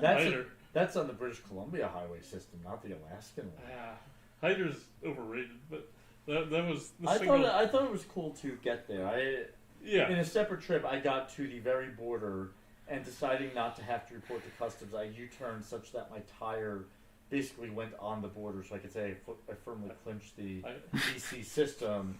But I had no interest in actually entering home. It's not worth it. It is not worth it. I spent 30 seconds there before driving back into Canada. Yeah. I spent more time in line to get back into Canada than I did in Hyder. But there was a line? Okay, that's news to me. Well, there was a one-car line, and then like the most bored CBSA official ever. Oh goodness. That's why I got grilled going back into Canada at Hyder. I'm like, dude, I was here for it was in the U.S. for like 30 seconds. That's why I did not go any farther than the exact border. I did not want to face that. It wasn't worth it.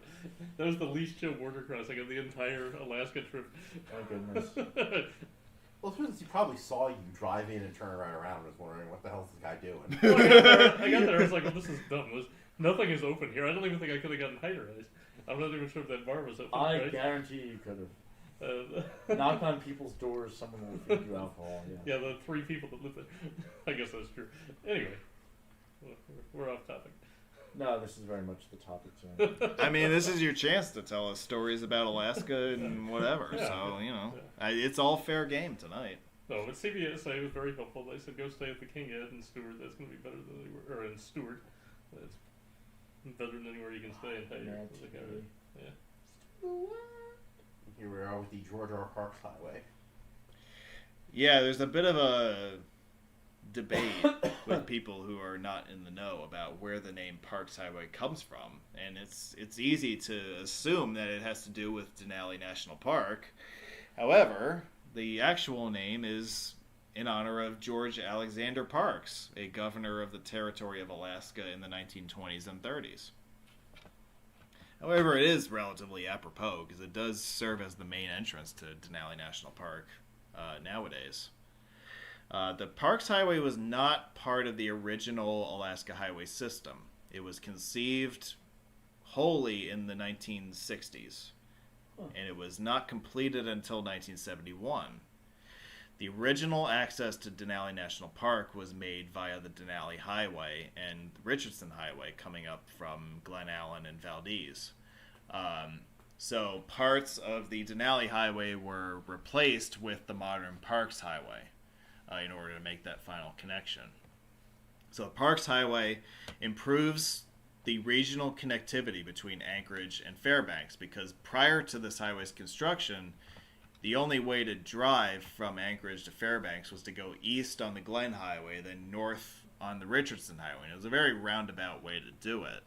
And the Richardson Highway, being the first highway in the state, wasn't necessarily built to modern standards. So the Parks Highway was designed with modern long-distance road traffic in mind. And its pathway relatively follows and parallels the course of the Alaska Railroad between Anchorage and Fairbanks. There are a few interchanges on the Parks Highway in Wasilla. That's another short section of freeway. There are also interchanges in the Fairbanks area. You could say that those isolated ones are maverick interchanges. I see what you did there. Those are the remaining sections of freeway in Alaska that we have not talked about until now. I would say that the vast majority of tourists who are driving the Parks Highway are ending their trip at Denali National Park. That's a logical conclusion of their trip. Unless you're a dopey road geek like myself, you would drive the Parks Highway from end to end, which is what I did and which is what Steve has also done in the past. Separately. I drove half and half. Okay. Yeah, I know what you're getting at. Yeah. Well, my family drove half. I drove the other half. That's right. Also, one of the longest spanning bridges. Well, we should talk about two of the longest spanning bridges are located. One of them is on the Parks Highway itself. This one on the Tanana River, south of Fairbanks. And then, see, Alaska doesn't have that many large bridges. So, like, when you go to Alaska, this is considered a huge bridge by their standards. We were looking at them before. There are a large number of truss bridges for river spans, but right, it's a question of how long the trusses are. Yeah, as far as individual spans are concerned, yeah. And as far as total length is concerned, there's nothing that's all that ridiculously impressive up this way either. I would say that this bridge is one of the more impressive feats, not just on the Parks Highway, but in Alaska in general. This brings me to the single most impressive railroad contribution, and this is the Mears Memorial Bridge on the Tanana River.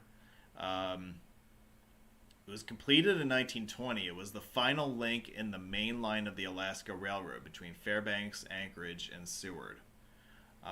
It was dedicated in the year 1920. President Warren Harding was the guy who drove the Golden Spike for this project. Nice. The Mears Memorial Bridge has the single longest span of any bridge in the state of Alaska, at just shy of 800 feet. And it is still standing and going strong 100 years later. And if you're... yeah, you can find... There are various viewing points for the Alaska Railroad itself, and you can also find old Alaska Railroad antiques, like half a railroad car. You know, just kind of hanging out on the side of the road. There are other long-spanning truss bridges like this one, just south of Denali National Park. Yeah, it's interesting seeing here. So this is the drone photo of that bridge. I remember pulling off to the side of the road and kind of hiking down to the woods a little bit to get a somewhat similar photo, but from ground level, so it's a bit lower down. Yeah. So I did a little bit of both. I had some ground level stuff and some aerial stuff here as well. It is a cool bridge. Yeah. It's one of those bridges that you drive over and you hardly realize that you went over a bridge, but then when you pull over and actually look at the structure, you're like, whoa, this is actually kind of interesting. I could tell when I was driving over that you were well above the river. Well, good for you. It is scenic from on the road. If there's no one in front or behind you, it is scenic to briefly pause and look over. Yeah. Vouch. How about this one? Ooh, I don't know this one. Here's see? So, probably the signature bridge of the Parks Highway is the bridge over Hurricane Gulch around mile marker 175. This arch bridge spans the gulch. It's very difficult to really appreciate the size of this bridge without having a drone at your disposal, but you can get ground level pictures of it, like the ones that you see here. But having a drone just takes it to a whole nother level. For sure. This is gorgeous. Yeah, this... I blame my family. If they had not If only... far north, they would have seen it myself. If only drone technology was invented in 2002 or whatever. Yeah, if you're driving the Parks Highway at mile marker 175, this is that bridge that you should stop and take a look at. It's really an interesting spot. The only highway that I'm aware of as of the recording of this episode in Alaska that has exit numbers Correct. That is, Yes. is the Johansson Expressway in These are the only Fairbanks. exit numbers in Alaska right here. Yep. Even though it's not a freeway.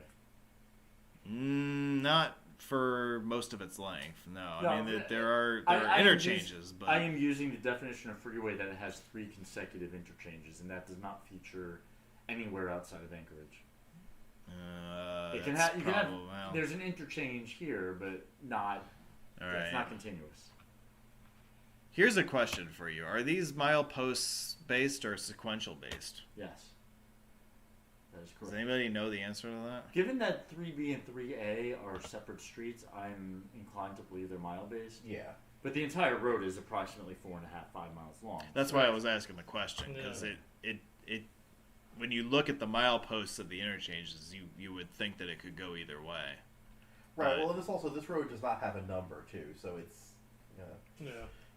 it is It's 2A. What do you mean? it is state maintained. It's not a local route, but does not have a route number. And this is worth noting in general too, that the Alaska Department of Transportation and Public Facilities does maintain a lawful lot of road throughout the state that doesn't actually have a signs number.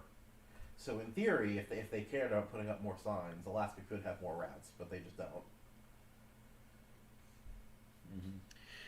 I suppose that the numbers that do exist are there for navigational purposes.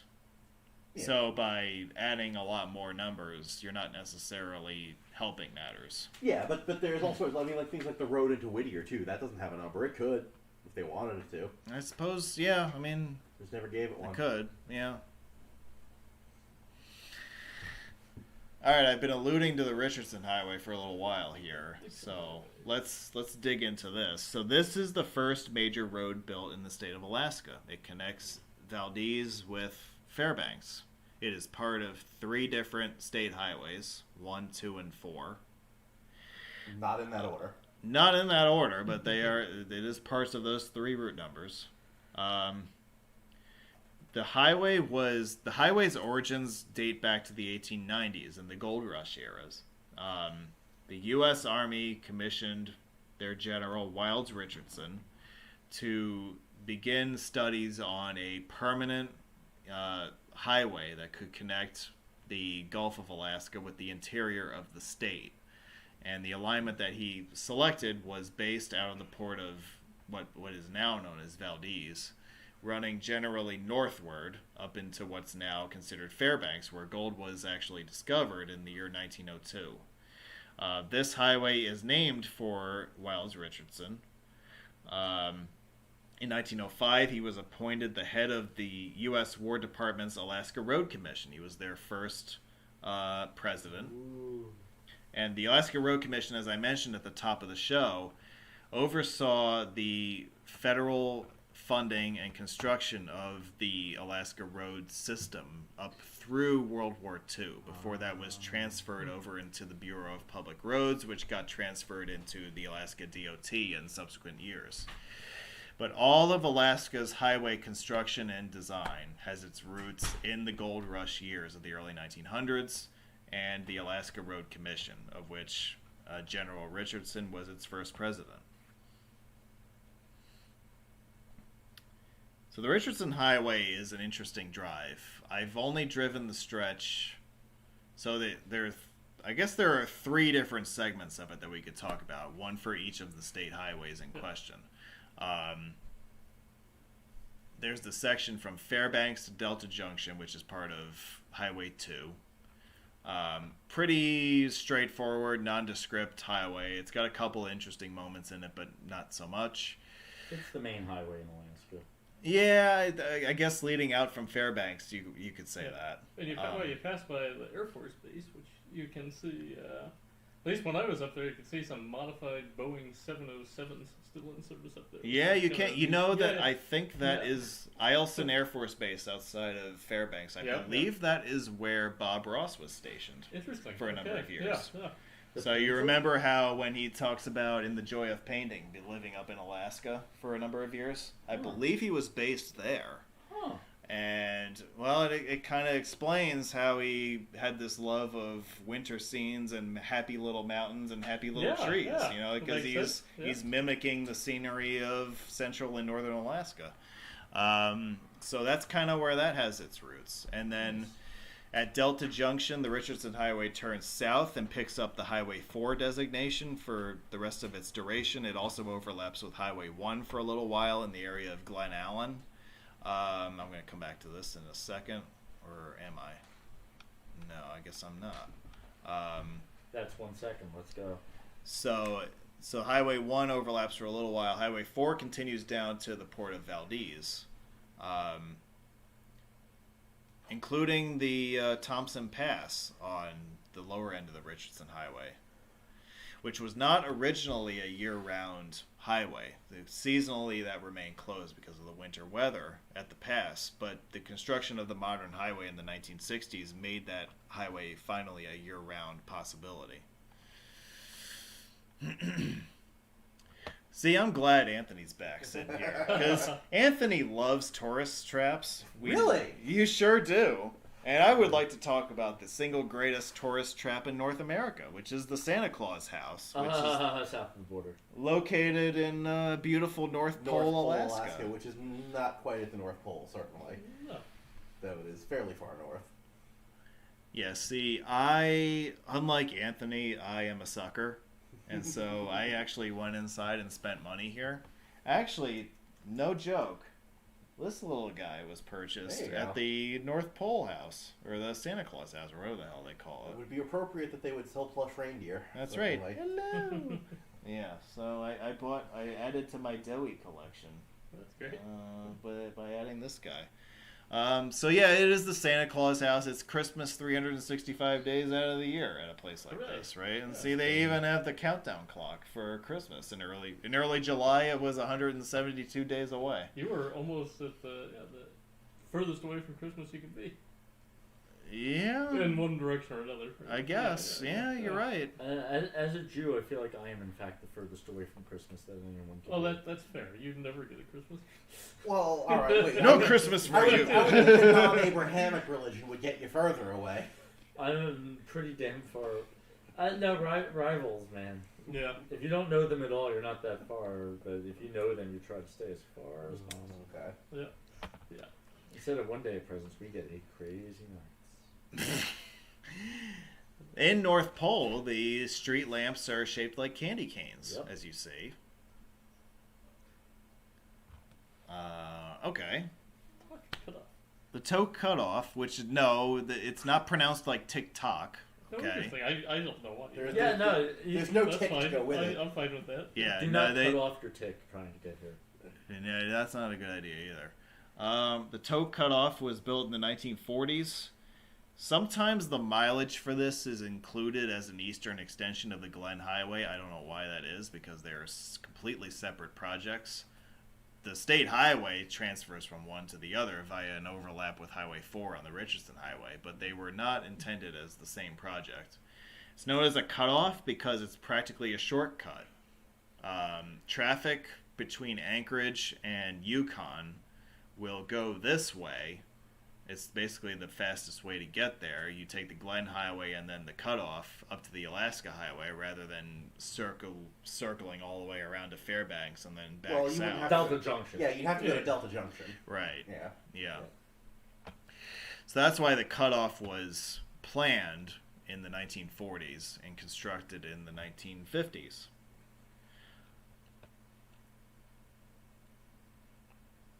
And I mean, I think this was a little under 2 hours to get from Tok down to Glen Allen, and I would say of the highways in interior Alaska, this is one of the least interesting of the bunch, but it does have its moments, which you can see are pictured here. Given the pronunciation, how do we get there from Weed, California? It's like 97 all the way up. You're starting fights again. Why?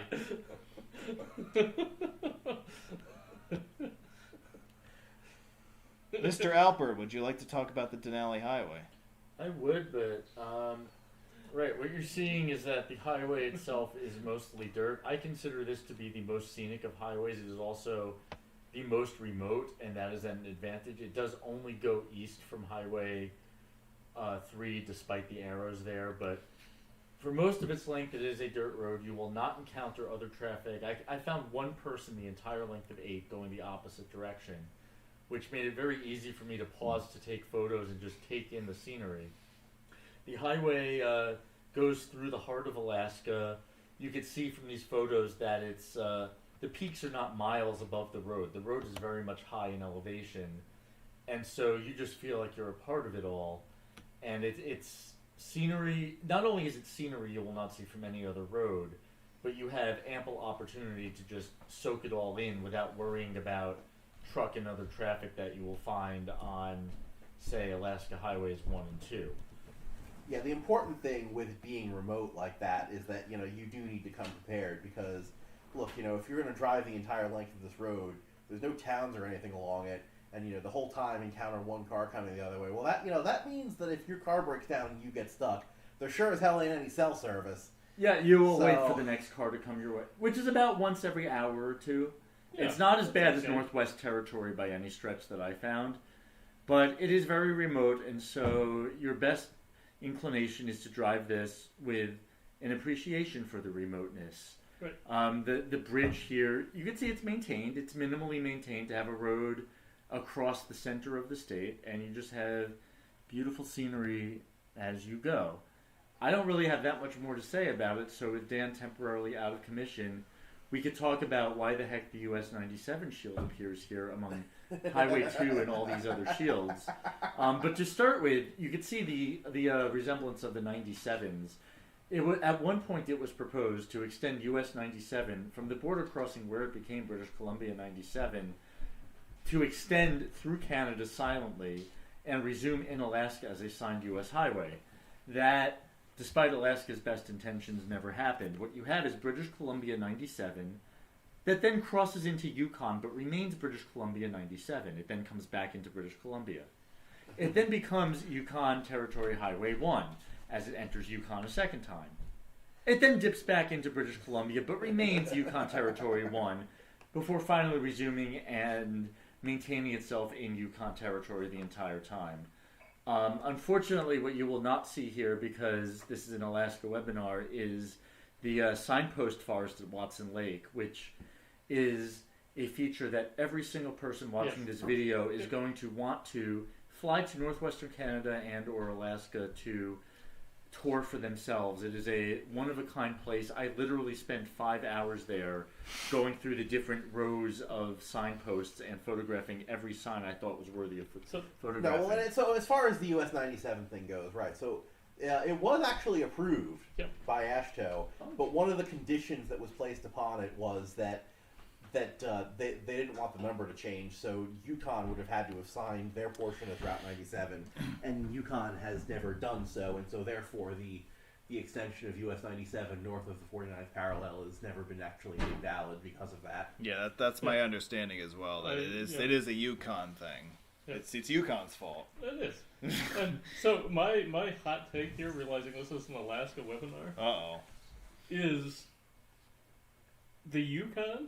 Or Yukon, I apologize. You're not supposed to say the Yukon anymore. It's strictly Yukon. But Yukon is, in terms of its urban areas and things like the signpost forest and places like Dawson City, is better than Alaska.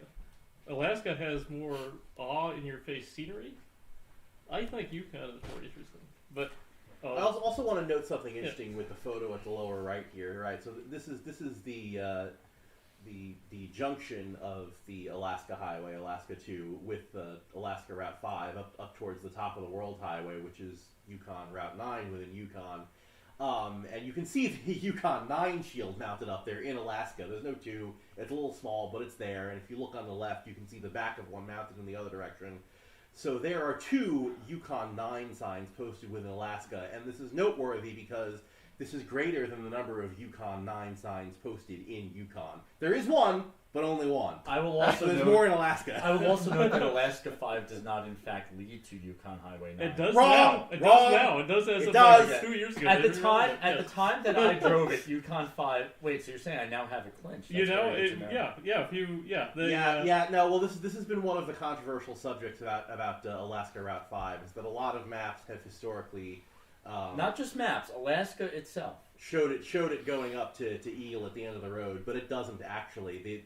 The past Chicken, the road forks. You have the road up to Eagle, and then you have the road to and it is not even a fork. It is a flat turn off of the main road. To the road border crossing, which is where 5 officially goes. The main road is from the center of Alaska to Yukon. The turn off to Eagle is very much a side road, but was considered 5, and I believe possibly even signed as 5 when I was there in 2005. I can tell you that in 2018 there were no signs at that junction. Yeah. I do not recall. But Yeah. I thought there was a sign at the junction, but it may very well have not been of interest to photograph. Yeah, I don't see one, at least in my log. Going back to this picture in the lower right, it is true that this intersection is one of the few intersections in Alaska where you have Yukon highway shields posted. I think it's the only one, isn't it? Is it the only one? I it don't- should in fact be the only one. Yeah. Yes. Yeah. But it's so the other fun thing about this too is that because this is where the top of the world highway and the Alaska highway meet in, basically from here to Tok, the Alaska highway is the only road. There is Right. no detour. That's true. Yeah. I will note that every source I am looking at still suggests that Alaska 5 goes to Eagle. Where did we see that? You're right, though. It changed. And it was recent. It was after we went to Alaska, but I don't remember. Are you looking at Alaska DOT? It's and only I logical yeah, for it to go to the top of the world, Right? right? It's only logical for it to go to top. Well, of the yeah, world, but right? it didn't for a long time. And- Right, I yeah. remember that part. Yeah. I am very much looking at every source I can get, including official and unofficial, and not finding a single source that says. Interesting. It Maybe is we strange. collectively hallucinated that. Well, I don't think we did. But no, because the travel mapping site does also have it going to the border, and while I might have to try and dig up an old thread, I do remember there being an actual discussion Yeah, where someone had an official source I showing remember seeing it. Yeah. that it went to the border. And I not would, to I would Eagle. need I would need some citation for that official source. That's Road fair. trip to Alaska? There's do probably it. still not a sign. I do need to finish my clinches. See, screw your trip to Serbia. You're going back to Alaska. Well, I can do Alaska too. I do want to drive the Dempster, which I realize is not in Alaska, but So to kind of pick up where we left off with this discussion of the Taylor Highway, we've been talking about it for the last couple of none minutes. of Yukon But 9 is technically the Taylor Highway. no, but it gives us a chance to talk about the top of the world highway, which Yes. takes over from the Taylor Highway on the Yukon side of the border. And hopefully from Taylor Swift after tomorrow's football games. Sure. Although you know the NFL wants the Chiefs in the Super Bowl Yes. for that reason. They want her at the top of the They want That's Taylor true. Swift in a luxury box in They consider- Vegas at the Super Bowl. They Yep. consider her the highway for And they revenue. also want the ratings because all the Swifties are going to want to watch. Yes. So you know where this is going. The Chiefs are going to win the game tomorrow, right? I'm calling that from a mile away, man. That's exactly how they want this to go. Anyway, the Taylor Highway is not named for Taylor Swift. It is named for a president of the Alaska Road Commission in the 1930s and 40s named Ike Taylor. No, he is not the safety for the Pittsburgh Steelers. Was he president? Anyway, I found the travel mapping thread. So the source for 5 going to the border is Part 2 of the Alaska Traffic Manual 2016 edition. Oh, pages that's 55 right, to yes. 56. Yeah, it's in there. Like So then that- MUTCD supplement yeah. or whatever. Yeah. All right, Alaska. Say that again. The Alaska Traffic Manual 2016 edition, pages 55 to 56. Alaska Traffic Manual. That is apparently the latest one that they have issued. I am calling that up right now. Calling them up you on your phone? Yeah, Or now like, I what do remember we- this. Hello? Yeah, I think it's their MUTCD supplement. And you said 55, and they 56. define where the numbered highways go. Yeah. See, Yeah. it can't be 55, 56. Pages, well, that's what it says in the thread. Well, page 55 is page 40. That's probably why I'm having trouble. Yeah, PDF page versus, right, yeah. Route system shall be given preferences. The route numbers shown on Figure 2D100 shall be used on route markers. What it shows for Route 5 is the road that continues to the border.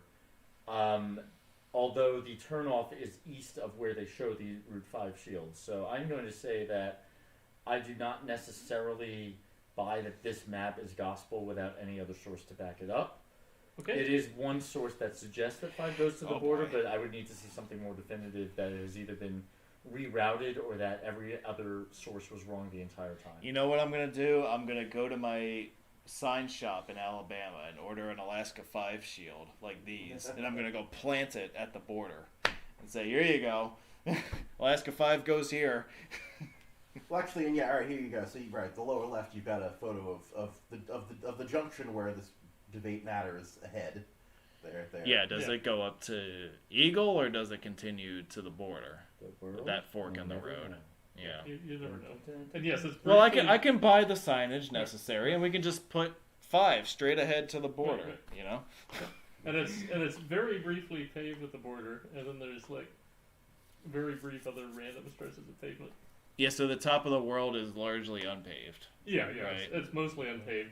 Well, the It's- top of the world highway, notably, is also seasonal. Yep. It is not Yep. open year round. That's It understandable. was when I drove. Now, so when I drove it, actually, when I crossed into the Yukon, I got stuck on the Yukon side for 2 hours because somebody had gotten in the ditch, and they were summoning a tow truck and had blocked the entire road, and it was just like Where'd they have to get the tow truck Yeah. from? Vancouver? probably Dawson. Oh. Yeah. Wow. Jeez. They were but blocking the entire road. They just blocked the entire road, and it was just like fuck it, like Well, you're because the wreck inherently did, or because the authorities were the like, authorities. decided they they didn't were- want anyone going by. Yeah. Oh, Oh, boy. jeez. Yeah, it was fun. Yeah. Good luck with that. Yeah. You should have just gone by them and. Well, no, I seen guess them. no, it was the tow truck that was blocking. It's the tow truck because it was like on the side of a mountain, so Okay. the truck had to like angle in at a really weird position, and it took them forever to hook the. Okay, all right, yeah. So machine they gun, were yeah. active. All right, so they, Yeah. it's not just they were not letting people by because reasons. Yeah, they were had like, they had actually one blocking guy it. in a Yeah. wrecker trying to pull a Suburban up a hill. I think it Yeah. was a Suburban. It's always a Chevy, right? Fix or repair. Anyway, The Stees Highway. As Mine? we continue moving along here. Mine So, highway. running north from Fairbanks up into the vast interior of northern Alaska. Part of it, the southernmost part of it, is signed as part of Highway 2. Well, the very southernmost part of it is signed as Steese Expressway. Yeah, you will see that too. Yeah. Yeah, because it has been improved to such standards. I'm Yeah. clearing my name a whole lot right now. Change your name to Steese. You'll hear it more. I am. Yeah. This is Steve's highway. So the Steese Highway itself ends at the Yukon River. The vast majority of it is part of Highway 6. It was completed as a dirt road in 1927 and has not really been updated much since then. James Steese is the namesake of this highway. He was another U.S. Army general who also, here's a shock, served as another president of the Alaska Road Commission in the 1920s. Right, and so at the Yukon River, so that's the town of Circle at the end of Route 6. That's right. Right. Yeah. I confuse Circle with Eagle. Yeah, you got to keep those straight. Yeah. Eagle is 5, Circle is 6. That's right. Technically, it's a roundabout. eagle is a 5-letter word. Circle is a 6-letter word. There's your mnemonic device for the day. Oh, thank you. Look at that. All right. That's some A-plus quality contribution right there. Yeah. Type question. The Elliott Highway picks up where the Steese Highway left off and continues north to Living Good and then west from there as a dirt road to Manly Hot Springs, where the highway currently ends. There is currently a pipe dream project out there that would continue the Highway 2 designation west as a dirt Well, road as so- far west as Nome. So it's worth However- noting. It's worth noting. Go that ahead. While when there's talk On about building a yourself. road to Nome, every road geek naturally jumped on. Oh, it's an extension of Route 2. I do not believe the Route 2 designation was ever officially attached to any segment of that proposed project. No, that So it may or may not have ended up even getting. Route designated 2 as such. is being considered to be extended a little bit west. The key being, right now it ends on the south side of the river, and in order for any further extension... No. The So north side, I'm sorry.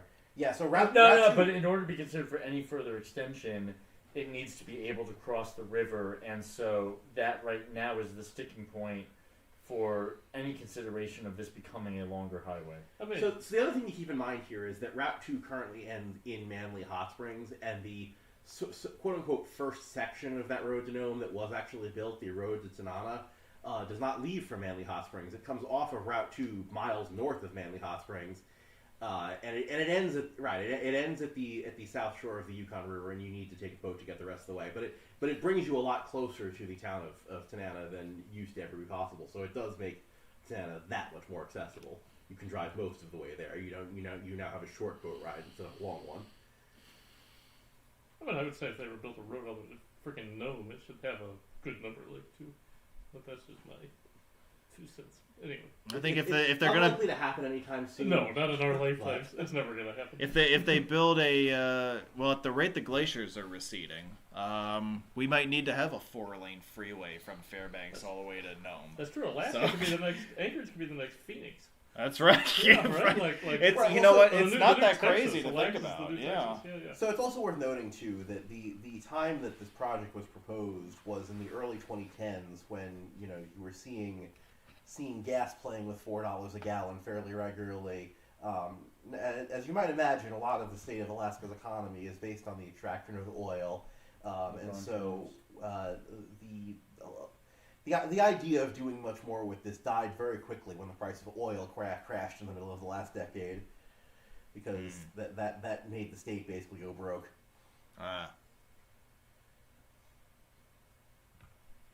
And then All right. this. Now, Hooray.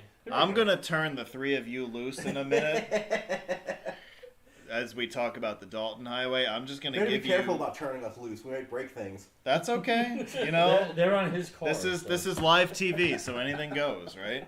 I'm going to turn the 3 of these guys loose because they have experience driving the Dalton. But I want to give you guys some information about the highway first. It's a little over 400 miles long. It connects the Elliott Highway with this community of Dead Horse, which is Don't beat it. it's already dead. So yeah, Don't right. you make me repeat it. Which is located, contrary to popular belief, Dead Horse is not located on the Arctic Ocean. It is within a few miles of it, but you cannot actually reach the Arctic Ocean from Dead Horse, at least not without a previously arranged boat tour. The Dalton Highway was conceived originally as an access road to the Prudhoe Bay oil fields. It was later expanded as a separate project in the 1970s as a construction access road for the Trans-Alaska Pipeline system. The Dalton Highway itself maintained its status as a private highway until 1994, when it was fully incorporated into the Alaska State Highway System and was fully open to the public. Yeah, it was that recent, 1994. Yeah, that's amazing. The highway is named for James Dalton, who is a lifelong Alaska resident and engineer.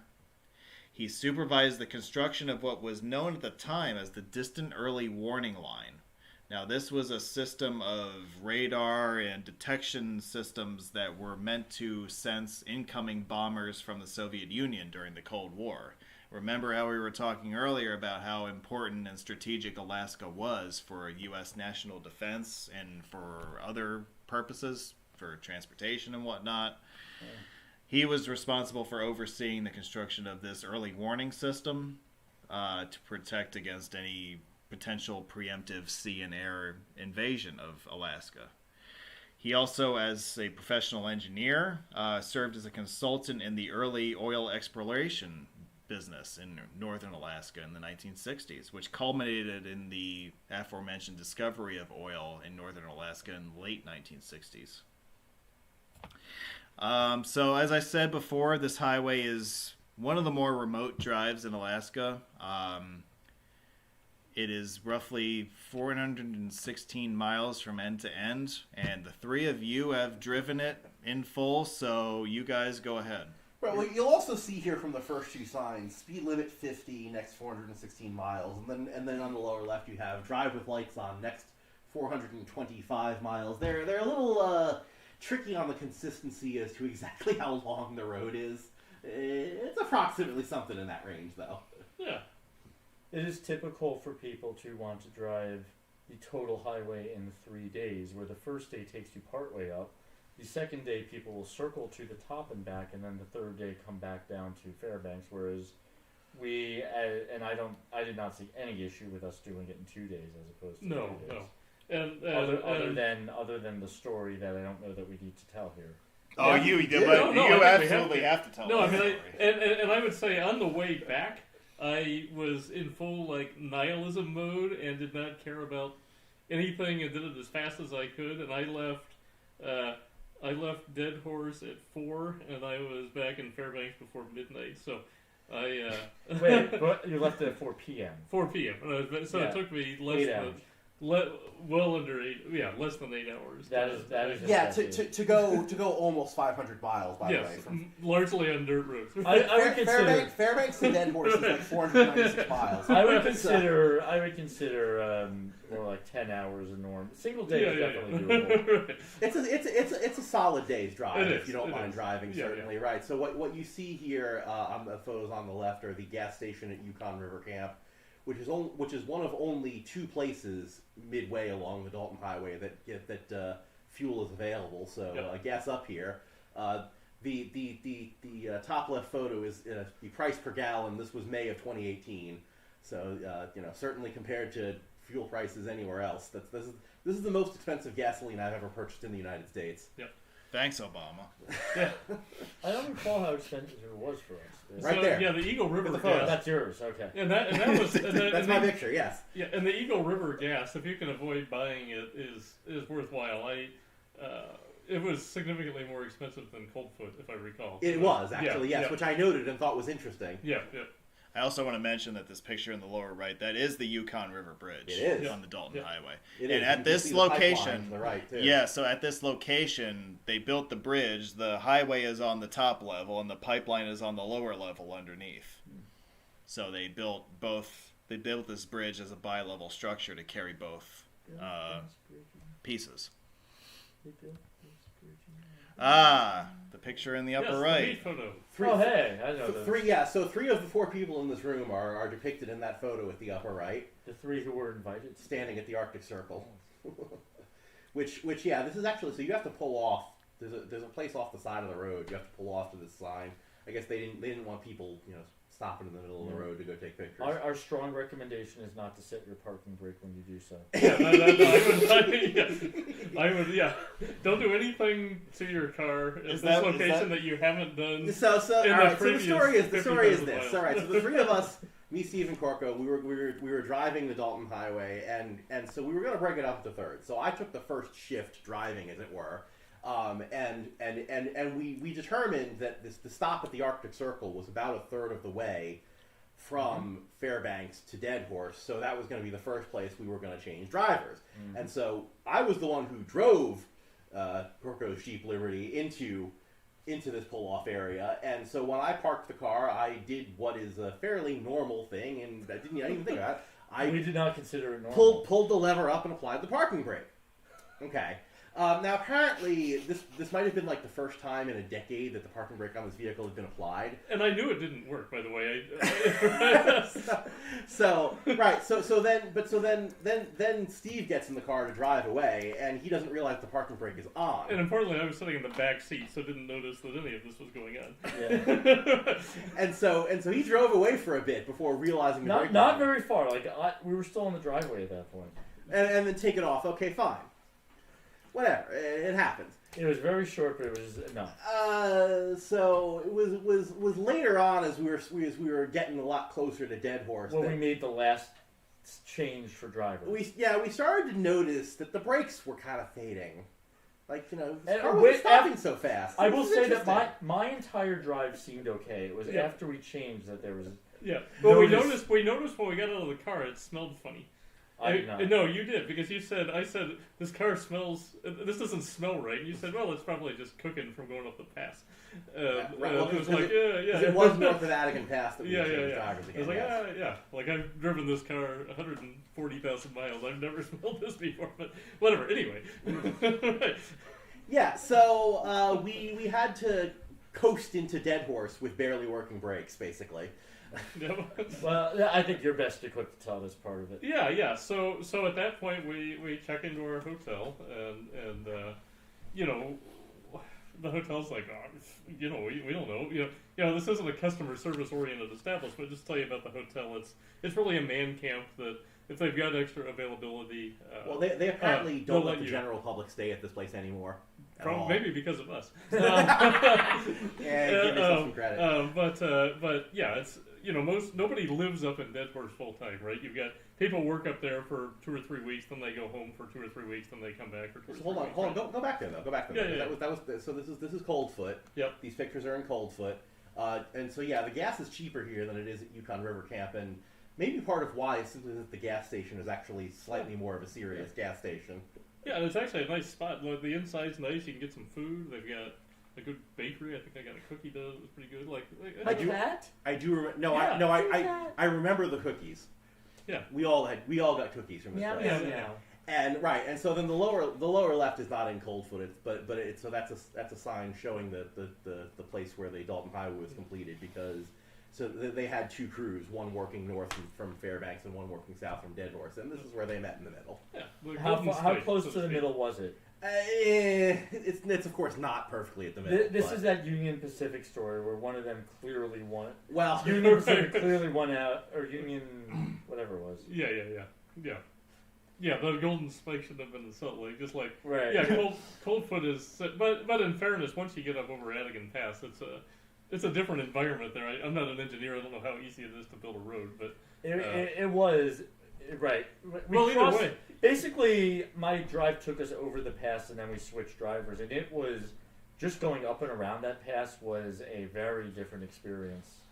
right? And when you got to the top and got over it, you were exposed to an Arctic Yeah, you feel environment instead of the mountains, the snow-capped, Right. beautiful snow-capped mountains. It just became bleak tundra from that point. Well, yeah. Right, So there's no Adigan vegetation, Pass completely itself. different. Yeah. Adigan Pass itself is over 4,000 feet up, which is not that high generally speaking, but it is the highest point on the Alaska State Highway System. And we were there at the end of May, and we got out of the car at the top of Adigan Pass, and we were getting sleeted on. Yeah, it was. So it's like, Well, right. See, this is also what makes this highway great, is because you start out okay, fine, you're still among pine trees, it's great. The further and further north you go, the more and more it starts to go, wow, what the hell planet am I on? And that's where and Adigan Pass certainly is a great moment.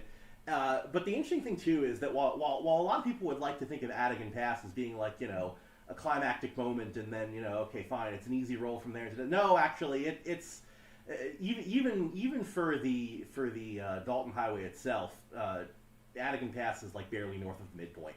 Yeah. You got mile markers in the 200s here Right. still. Yep. So and the mile marker at Dead Horse is going to be a bit north of 400. Right. So it's, Yeah, it's still over 100 miles from Dead to Dead When Horse. you get over the pass, it took some time to really flatten out. I remember we changed at some roadway junction. Yeah. Somewhere. Fortunately, our brakes made it up and over the pass without Yeah, that was. completely going away. That was key. Yeah, that was good. But yeah. Anyway, so we checked into the hotel, and the front desk people were like, we don't know. So I started looking at the phone book maybe to find, and I found one that services Dodge trucks, and I'm like, all right, this is a Jeep, it's a Chrysler, they should be able to figure it out, or at least be able to source the parts for it. And very friendlyly, they agreed to take our car in, and moral of the story, they had to fly brakes in from Fairbanks, obviously. They told me if we had a Chevy Silverado, we would have been out of there in a couple hours. But it's just a question of what did they have parts on? Yeah, hand they're for? not carrying Jeep Liberty parts, right? And that's fine. So, but we were there. We were hoping to be able to get out the next day. And that was the initial. Only 2 of the 3 of us actually did. Yes. And that was based on the fact that the 2 of us had itineraries that if we waited an extra day would have canceled pretty much everything we had intended, including the flights home. Right. So what ended up happening was we got last minute plane tickets back to Fairbanks on Alaska Airlines, flying on a flight that left Dead Horse. It actually stopped in Utqiagvik, otherwise known as Barrow. It stopped the northernmost community in the United States. So we got to say we've been there. I asked if I could go down the steps to put my foot on the ground, and they wouldn't said let I would you. have to have checked back in through airport security, which they sounded very willing to do, but I decided it was not worth risking everything I had checked on board Yeah, and they then let me put one And that foot. doesn't sound like the TSA anyway. Like No, they let me put 1 foot on the platform, but Right. they said if I went any further, I'd have to go all the way down and into the turbulence. and that poor check back agent in. that was guarding the door was by the time she was done dealing with you was clearly like very annoyed. So I was like, I waved my hand out the door. I was like, I'm not touching anything. I respect the procedure. I don't think she was annoyed. I think she was just, or he or she was just. Well, I recall it being a she, but maybe I'm Yeah, but recalling it just correctly. not And wanting yeah, to so have to all right, deal so with it. let's discuss the photos on the slides. Let's Yeah, discuss yeah, the photos. So go back to the last slide. We didn't discuss those photos.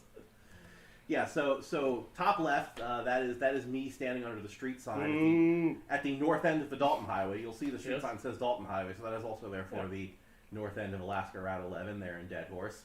Not signed. Yeah, so yeah, we got the unique experience of having like a day in Dead Horse without a car. So we got to walk around the community and enjoy the very walkable and vibrant community. It is actually surprisingly walkable. Yes, It is. Just because it's not that big. We walked a very small amount of it and decided that we were very done and can we please get out of here? Yes. Yeah, so top right is sign from the northern stretches of the Dalton Highway, which really does capture. Okay, yeah, it's frozen tundra at the north end up there. The lower left, I love the Polar Express vibes in this view, where like you're going across this flat frozen wasteland, but in the distance you can see like the smokestacks and stuff. It's for those of you who read the book as a kid, you know exactly what I'm talking about. Right. Polar Express vibes. I have no idea what you're talking about. Yeah. I mean, it's Dead Horse and generally north of the Allegan Pass is like, it's not scenic in any objective sense, but it's worth doing once and worth seeing once, right? Like it's And again, unusual. I will right? point out this is like May 30th here. Yeah. All these photos. Yeah. The temperature as we were driving in was approximately 32.5 degrees. Yes. But it was a perfect time. I recommend to everyone who is considering this, do this trip late May, early June, which is after things start to thaw, roadways start to get repaired before all the summer traffic comes and tears them up again. Yep. You want to be there exactly around Memorial Day weekend. That's the timing for far northern destinations anywhere. Yeah, and we were It is strategic also about far picking north that time. enough. And It is also late enough in the calendar for you to get midnight sun in Dead Horse at that point. the sun doesn't. If the sun is actually bad, it's just to stay out. You can see in these photos it's overcast, and it remained so the entire time we were in Dead Horse. Yeah. So while I can say I've seen the sun not set, I didn't actually see the sun. I slept. Yeah, I got up at 2, and the sky looked exactly like it did there, maybe a little bit brighter almost, in sort of an eerie way. Yeah. This tells you what the gas price in Dead Horse was. You can see it was a little cheaper, but still on the expensive side. Lower left. This is a sign on the side of a random business that just tourists found and put a bunch of stickers on. Welcome to Dead Horse, and there's a picture of a dead horse. Yeah. Yeah. And they have auto parts at this store, but sadly Not for a jump jump. rates. Yeah, right. Well, so the other key thing here, right? So most of the people that are in Dead Horse are directly working on or supporting the oil extraction industry, Right. and so the people are up there on company behalf. They do not allow alcohol up there. Period. Forget it. And you can kind of understand why when you realize that. Okay, in the summer, sure, plenty of sun. But in winter, there's a period of a couple months where the sun does not rise. Right. Like it can be very dark even. So like they don't want people getting drunk and getting depressed and causing trouble, especially since, as is naturally the case in any place like this where it's mostly an outpost for oil extraction or whatever. The gender balance in the local population is very not balanced. Yeah. Not a whole lot of women up here, so It could be fun if you're into that other. That does tend to make troubles too. You get a bunch of guys, no women, and a bunch of alcohol. What happens? Yeah. Well, meanwhile they got plenty of coffee. Plenty of coffee. It's what they want to happen is what happens. And, Plenty of coffee there. And the food and the hotel is full service, by the way, because there's no restaurants in Prudhoe Bay. So with your room rate, you get dinner, you get breakfast, and you get lunch. And the food was, I thought it was pretty good. Actually, they have a cafeteria. I thought it was quite good for the location. It wasn't, Michelin star cuisine that you would get in No, New Jersey, but no. but it was pretty Oh, good, right? well, right? well, Yeah, because people actually live out of that place for weeks Right, at a right, time, right. and so they need they need more than dry cereal. Right. Yeah. But yeah. Slightly more. Hey, there you are. Yeah, so I brought a piece of gravel home. Is that what you're holding? Yes. A piece of the Dalton Highway. There's the trusty Jeep Liberty, which It's not a piece of your car, is it? No, well, yeah, the Dalton Highway took a piece out of his car, Oh, so. take another little piece of my car now, baby. So there's the Jeep. It Well, gets, There's the Corco it gets pretty dirty. That was while it didn't have brakes, by the way, when that photo was taken. Because we actually filled it up on gas, and we stopped at the general store, and I bought some brake fluid, thinking maybe if I fill up the brake fluid reservoir, that'll help the problem with. But it leaks back out. Yeah, puddle right under the ground. So that was that. But yeah, it ended up being like $650 for a drum brake job, which is All fine. three of us pitched. Which in. you back which charged to I these appreciate. two guys, right? Well, no, we split it, which I greatly appreciate. And Yeah, we split it, because we agreed that like no one person could really actually share. Right. It was actually fun though. That before we went on this trip, the conversations about like, okay, well, what do we consider the liability if something happens? Right. And so we were talking about like, oh, okay, if someone crashes, here's what. Like, right, and I mean, thinking we're being ridiculous and it's not going to actually come up. right. Well, and fun story about it. One of the things we discussed was I said, this car has an old shitty windshield. I don't care if the windshield gets cracked. I still have this car. It still has the same old shitty windshield. So we incurred no windshield cracks and haven't since. This is the most stubborn windshield I've ever had. I've been wanting it to crack for a decade now, and it hasn't. I can walk outside right now. Corco, and I'm make that guessing these are happen. your photos now because they're southbound. Yeah. So Okay. so Those were a bunch of my photos before, but I didn't do it southbound. Nobody asked me for my photo. So what happened was those guys flew home. I went back to the hotel. The hotel front desk was very suspicious of what happened. They were like, "Wait, they're gone? Like Where did the other two guys go? What are you doing? Yeah, they flew back. It's all good. I need to stay for the night." And they're like, "No." Right? Like that's so. They're like, they left you up here all by yourself. I'm like, yeah, it's fine, right? Like, right. And right. so, Well, they're probably not used to that type of thing happening. No. And so I had to wait the better part of the day, the next day, which was a pretty miserable. Like I was starting to get like whatever depression you get. I'm like, damn. Like I drove all the way up here from Idaho. Like this car's stuck up here. Like so I just junk the car and fly back and leave it. But sure enough, by 4 o'clock it was fixed, and I hit the road and. Yeah, like I said, I kind of hauled ass. I was going 70 plus on the dirt stretches at times.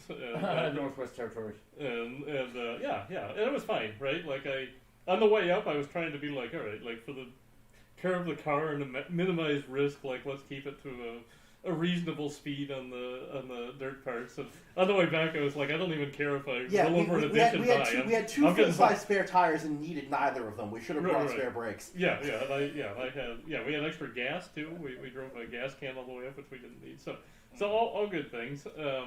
But yeah, it was actually that was the fastest 494 miles I've ever driven. It felt like it took 2 because I had so much adrenaline, just like. I need to get the fuck out of here, right? Yeah. Like, I stopped once in Coldfoot to piss and buy gas, and that was it, right? And your idiot light was on by the time you pulled into Fairbanks. It was, yeah. So I you coasted barely into made Fairbanks with my gas light on, but I had the gas can in the back of the car. So All I right, wasn't that's too worried. true. I was And like, you didn't actually use it. I didn't. Okay, so you had Yeah, that. so I was like, reserved if I for run you. out of gas, I'll fill it up. There you So go. yeah, but yeah, it was a nice drive I back. remember filling up the gas can also. We did. Well, so we dumped the gas from the gas can into the car and then put fresh gas in the gas can. I don't know why we did that. It made sense at the time. But yeah, it was a nice drive. The weather was great. It was actually better weather than when we drove up because you can see the sun in the sky, which I think it was overcast the whole drive up.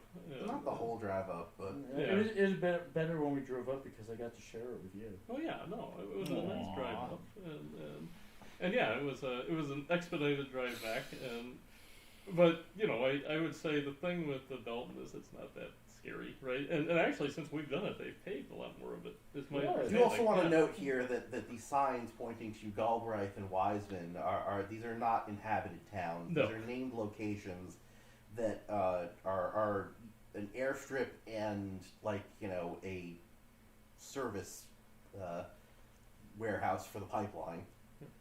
So, but nobody lives there, and there's no actual motorist services available. So you can kind of deceive you into thinking there's more stuff along this road than there actually is. Now, So one, not to get back to the stuck story, but one fun sort of side note is the place, the dealer actually that was repairing our car advised us when we were discussing buying plane tickets for them, just buy the miles and then buy the tickets with the miles. oh, And so we bought the miles and we bought the tickets with the miles.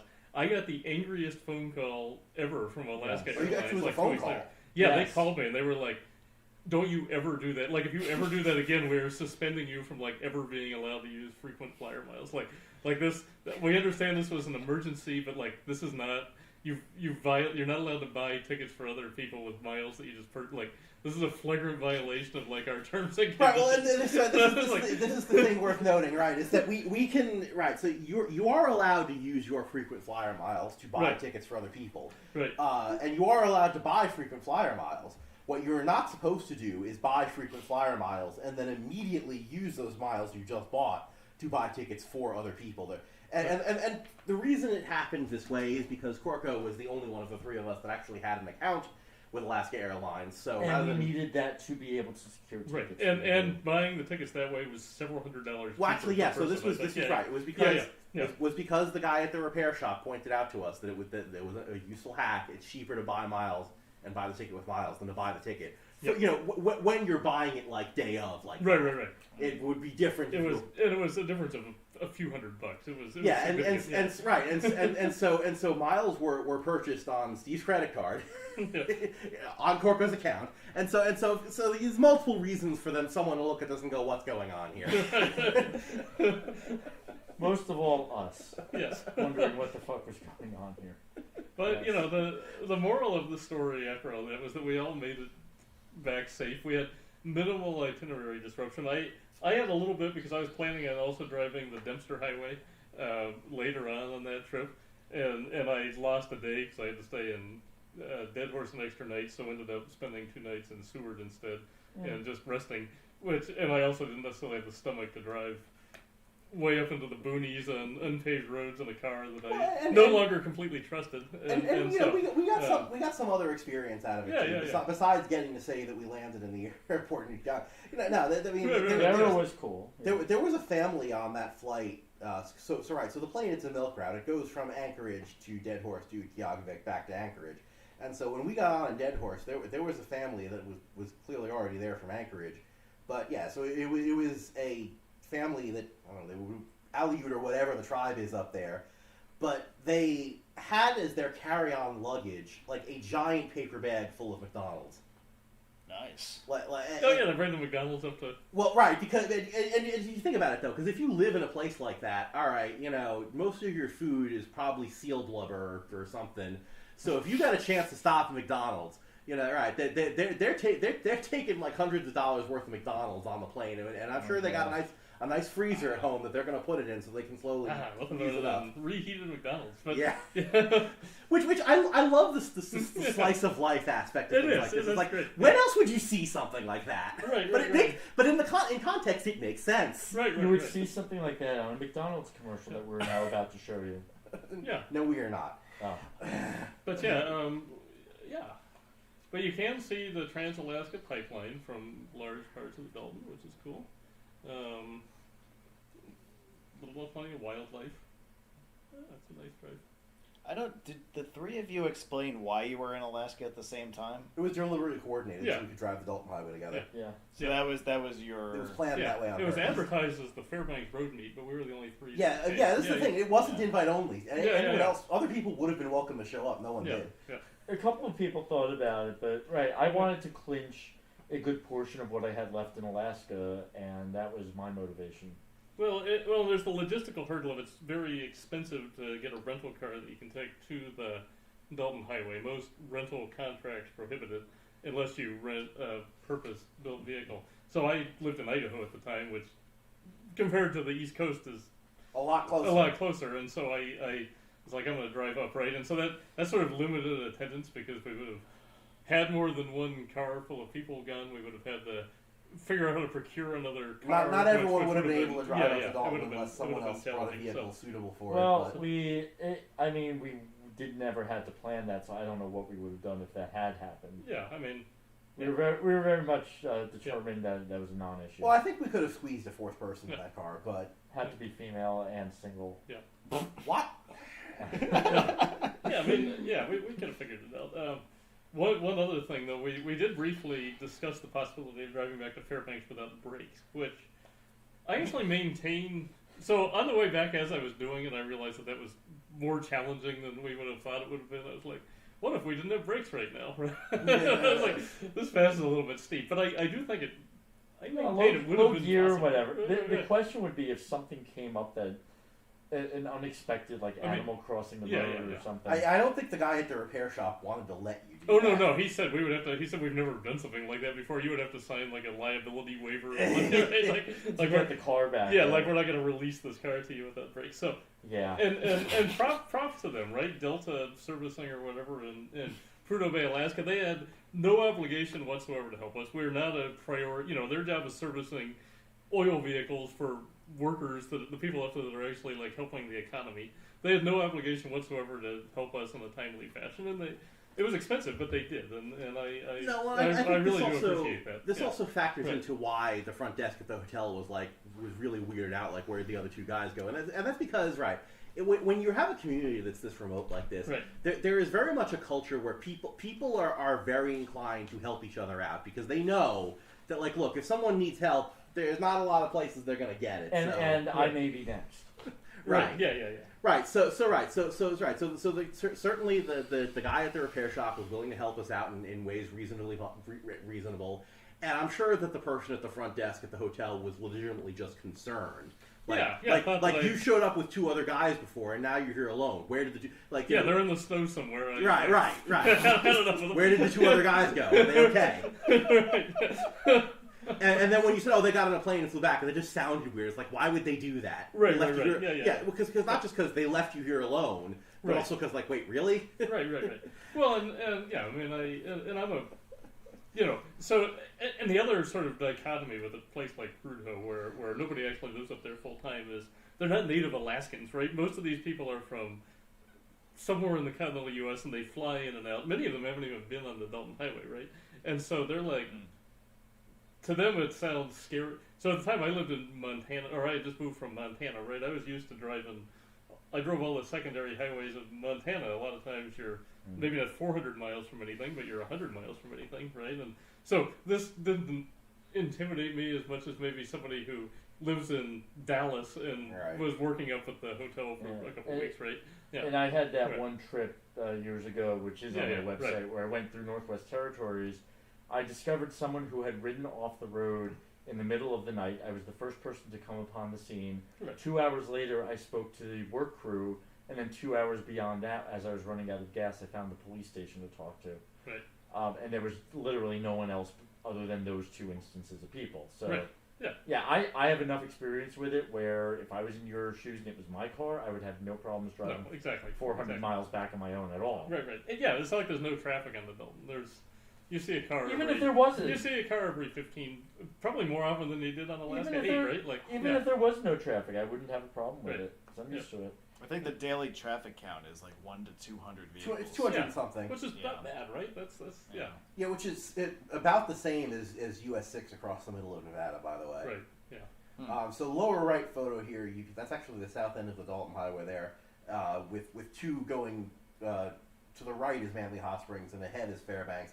It is worth noting here that if you're driving north on 2, it actually straight ahead takes you onto the Dalton Highway. It's not a turn off. You got to turn off to go to Manly Hot Springs. To stay on 2. To stay on 2, yeah. Huh, I interesting. Yeah, okay. Yep. Okay. All right. Next room. All right, we got a big one out of the way there. Thank you, gentlemen. Yeah. We got one more highway to talk about, and that is Highway 10. which is another big one. The It's Egerton... in 2 pieces. Well, Yeah. Potentially more than 2 pieces at this point. Well... Yeah, I guess it depends on what you classify as a piece at this 2 point. pieces depending on what vehicle you possess. So the Edgerton Highway. Well, let's start with something else for a second. Highway 10. If you look at a map of Alaska, you will notice that it exists in 2 distinct sections. And you might ask yourself, well, gee, I wonder why that is. Would there have ever been a chance that the 2 of them might have been connected? And yes, sir, that is, in fact, the reason why that is the case. Highway 10 was intended to be a singular highway connection between the Richardson Highway north of Valdez and the city of Cordova on the Gulf of Alaska. The highway exists currently in 2 distinct sections. The northern of these sections is known as the Edgerton Highway, which connects the Richardson Highway with the city of Chitina on the Copper River. This northern section is named for U.S. Army General Glenn Edgert Edgerton. I'll give you 3 guesses as to why he's famous in Alaska, and the first 2 don't count. Remember how we were talking about presidents of the Alaska Road Commission? Yes. Yeah. I was going to say oil. Right. President of the Alaska Road Commission in the 1930s. That is exactly right. The most significant section of the Edgerton Highway is the section that you see here on your screen, which is known as the 6 Mile Straightaway, which takes off from the Richardson Highway heading east. One of the more beautiful photo ops in southern Alaska, I would say. It's a shame that the clouds were as prevalent as they were. On a clear day, you could see the mountain peaks very well from here, and I think it would have been even better than it is. But, well, you know, without the cloud cover, you never know. So that is the northern segment. Now, this map indicates that there was much more planned for Highway 10 than what you see today.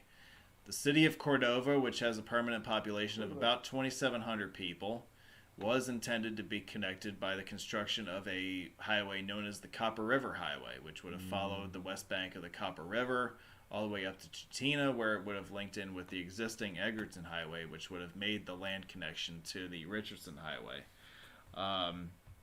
This highway would have been a roadway reconstruction of the rail bed for the Copper River and Northwestern Railway, which was completed in 1910 and provided railroad access between Cordova and the mainland of Alaska. Yeah, the Copper River and Northwestern, abbreviated CR and NW, which was berated by its detractors as standing for can't run and never will. So, after World War II and in the early years of the Cold War, as we know, accessibility for vehicles to all, decent corners of Alaska was made a priority, and so plans were drawn up for this Copper River Highway connecting Cordova with the mainland. Construction began on this highway in the early 1960s, and then something called the Good Friday earthquake happened in early 1964. Probably, it is the strongest earthquake registered in North American history. It's estimated that its strength on the Richter scale was about 9.2. The epicenter of this earthquake, if we see on this map, here's Valdez here, and here's Anchorage here. It was about 80 miles east of Anchorage and about 40 miles west of Valdez, so that would put it roughly right about here.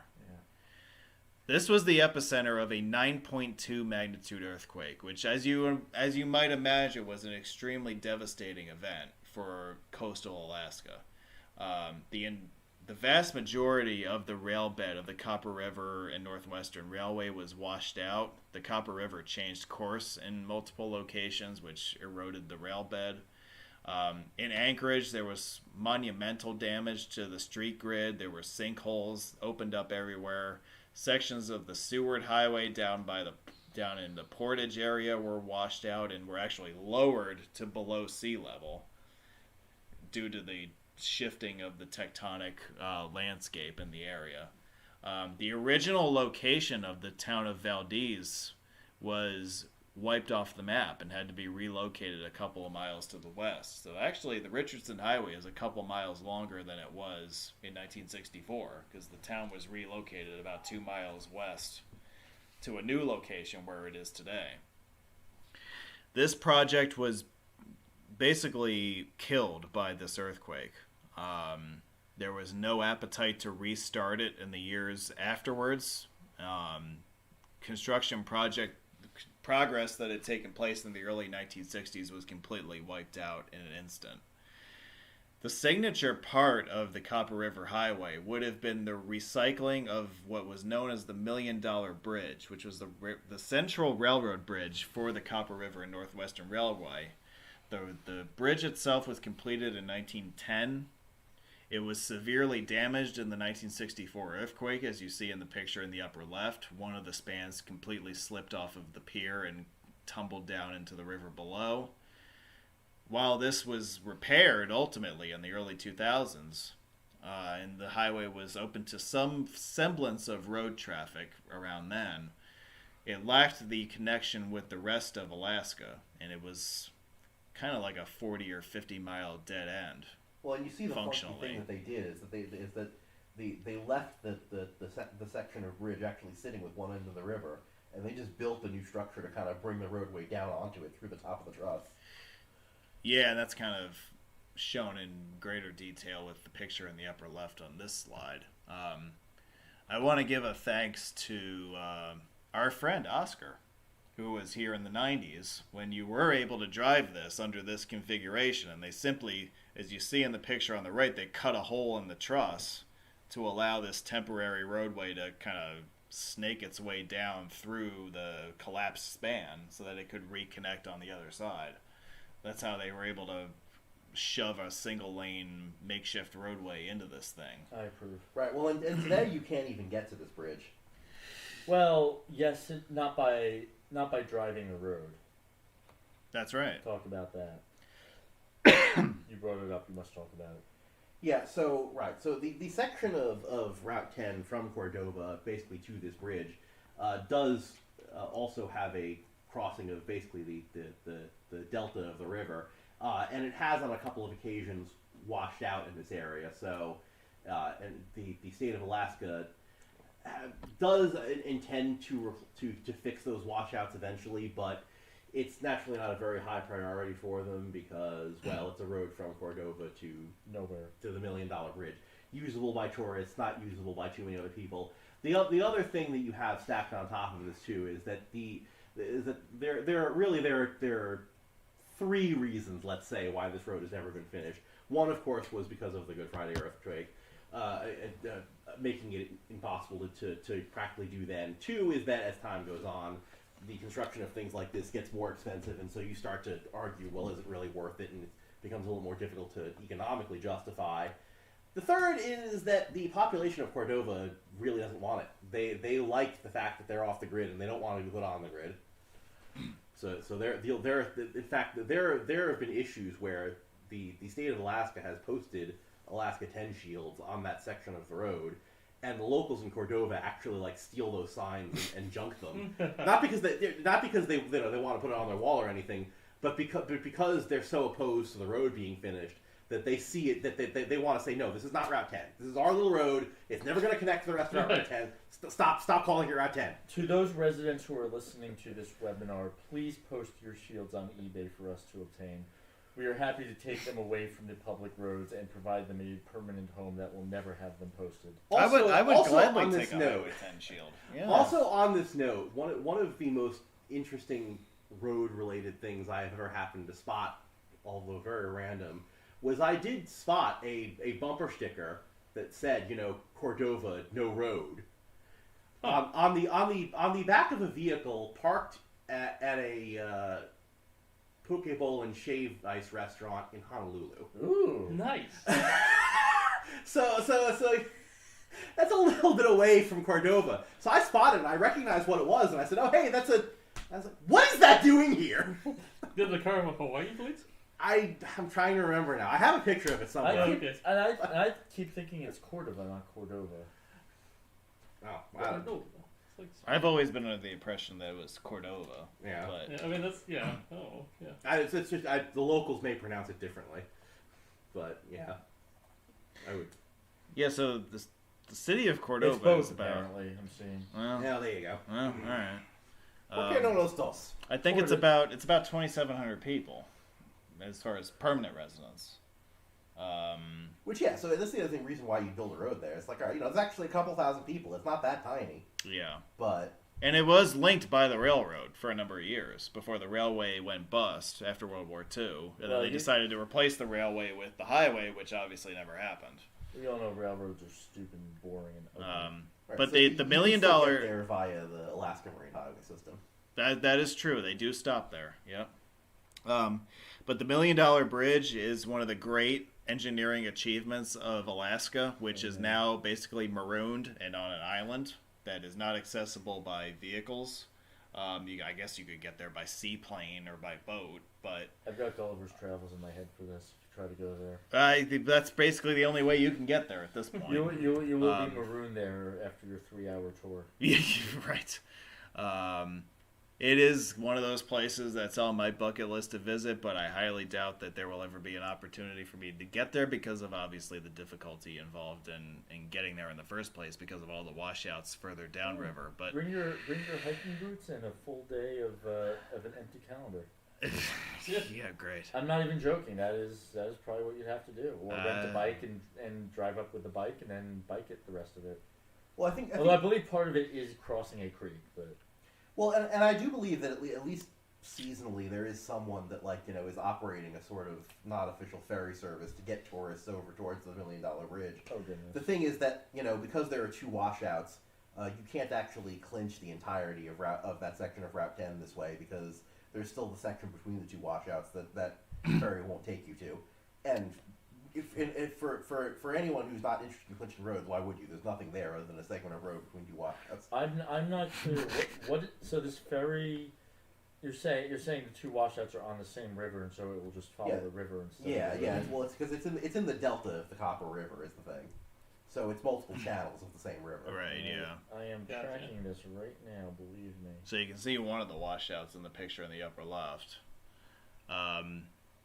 There were studies and feasibility estimates done to see how much work was necessary to bring this highway back from the dead and make it useful. The price, this was 10 years ago, the price tag was roughly $350 million. And that was only to get it up back to the $1 Million Bridge where it dead-ended before. So this does not include any potential extension northward, which is clearly dead at this point. So with that steep a price tag and that minimal benefit, it's very difficult to see these parts of the Copper River Highway being revived again. Though it's not officially dead. Not officially, but it's very difficult to see a path forward at this point. Unless they find oil. I see where this. If there's oil in the Copper River Delta, that'll fix it, right? So you would jump on this at the beginning of the river, take you around the whole river to the other side of it, around the whole delta, and drop you off. Pretty much, yeah. I see. Yeah. I'm sure you could ask them if they could drop you off in the middle. Bye. I'm not joking about that. I think that would be my course of action. This is a local motel somewhere. Yeah, so this was my taste of the quote-unquote midnight sun in early July. This picture was taken at about 1:30 local time in early July. Where was it, though? Toke Junction. Okay. Okay, so actually I think I know, I think this is the same motel in Toke that I stayed at. It might have been. There's like only one hotel in Toke, isn't there? I think I actually recall recommending it to you. You might have. There's Caribou Cabins, a Hideaway Inn Bed and Breakfast, Fox and Fireweed Cabins, and Tundra RV Park and Bar. You know what? I can, if you give me. No, but the one is Three Bears. I think that's the one. Yeah. I definitively never stayed here. Right, I stayed in Dawson City, and then after we got back to Fairbanks and I crashed, we made it down. Yeah. So it's made it worth down noting. towards White Horse. Yeah, I basically. drove from Seward to Dawson, I think. Yeah. So Toke is south of the Arctic Circle, so you will therefore not get true midnight sun there. But it's close enough that certainly in July like this, you can go out there at midnight and it'll be light out. It'll just it's twilight. So there's vampires? No. Yes, the Golden Bear. There we go. That's the name of it. Yep. I knew it was Bear. I thought Bear something. Yeah. Yeah, I stayed there. I was there for 2 nights because then I did a day trip down to Valdez and back. Oh, nice. So I based out of there for a couple of days. So this was my picture at 1:30 in the morning in early July. So yeah, as you see, there's a brief window of time this far south where it never truly gets dark. It's not, it's not truly Arctic, midnight sun stuff, but there's always that little twilight-like glow in the sky. So that was my experience with that. And with that, I'd like to say thank you for watching. We reached the end of tonight's episode. Couldn't have done it without you two. Or 3. Yeah, That's too bad. Yeah, you two. You also helped a little bit. Next Saturday, we begin the Texas leg of this winter's episode swing with a look at San Antonio. That'll be next week. Questions, comments from the gallery. I only really have one video I want to play for you guys, to be honest with you. Like, all of the Alaska videos have been uploaded to the channel by now, so if you want to see all of the stuff that was filmed in July 2023 on my end, go to the Alaska Highways playlist on the channel, and it's about 100 different files. And that's everything that I did. You guys are welcome to check that out if you haven't already, because some of the stuff has been up for a few months already. As we play this video of the western 30 miles of the Glen Highway, now's a good time for people to get their questions and comments in about what you've seen this evening as far as the highways of Alaska. And we did kind of talk a little bit about other parts of of North America. Yukon we talked about a little bit. Yeah. British Columbia came up once or twice. Killer's Opinion wants to know who on the panel will be in New Orleans in 3 weeks. I will be making a cameo, most likely. A cameo that is subject to change. Subject to scheduling, yeah.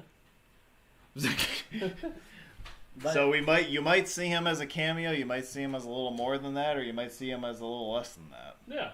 I will be there somewhere between half a day and not.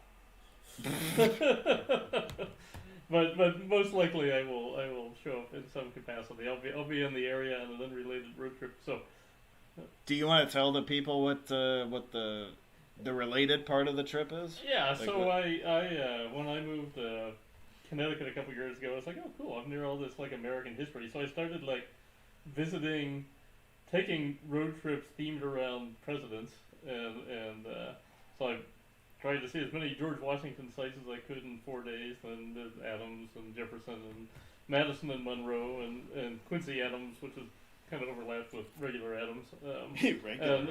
And now that leads me to Andrew Jackson. So I'm flying to Raleigh the Thursday before the meet, and then we'll be in New Orleans at some point on Sunday, and then we'll be leaving New Orleans on Monday. So I will make an appearance. I highly recommend that you come to our Grover, Cleveland area. Where is that? Oh, he's in New Jersey Jersey. Turnpike. Yeah, well, yeah. What if No, he's not in the Jersey Turnpike. He's near and dear to my establishment. Yep. So I will call you on down to me. I will. Actually, that's the point. Does the Grover Cleveland road trip need to involve a stop at the Grover Cleveland Service Plaza? I think so. I think it does. I think that's there aren't very many monuments to Grover Cleveland, and if the Service Plaza is one of them, then darn straight. Yeah, I mean, I live near his birthplace, so yeah. I routinely find myself there and keep forgetting that it's actually a place of importance. That there have only been 5 Actually, not the only president with a turnpike service area. That is true. Woodrow Wilson. You also got Woodrow Wilson. Oh. Yep. He was Yeah. the New Jersey president. Grover Cleveland was just the New Jersey president. Yeah, something like that. They always say Wilson was the New Jersey one, but considering Grover Cleveland's right by me, he kind of takes priority. Plus, slightly better guy than Wilson, from what I've heard. Yeah, What are you the gonna words do, you know? anti-Semitic come in there, but we'll leave that. Yeah, you know. We'll leave that for a different webinar about politics when we're ready for that one. Yeah, join us next week.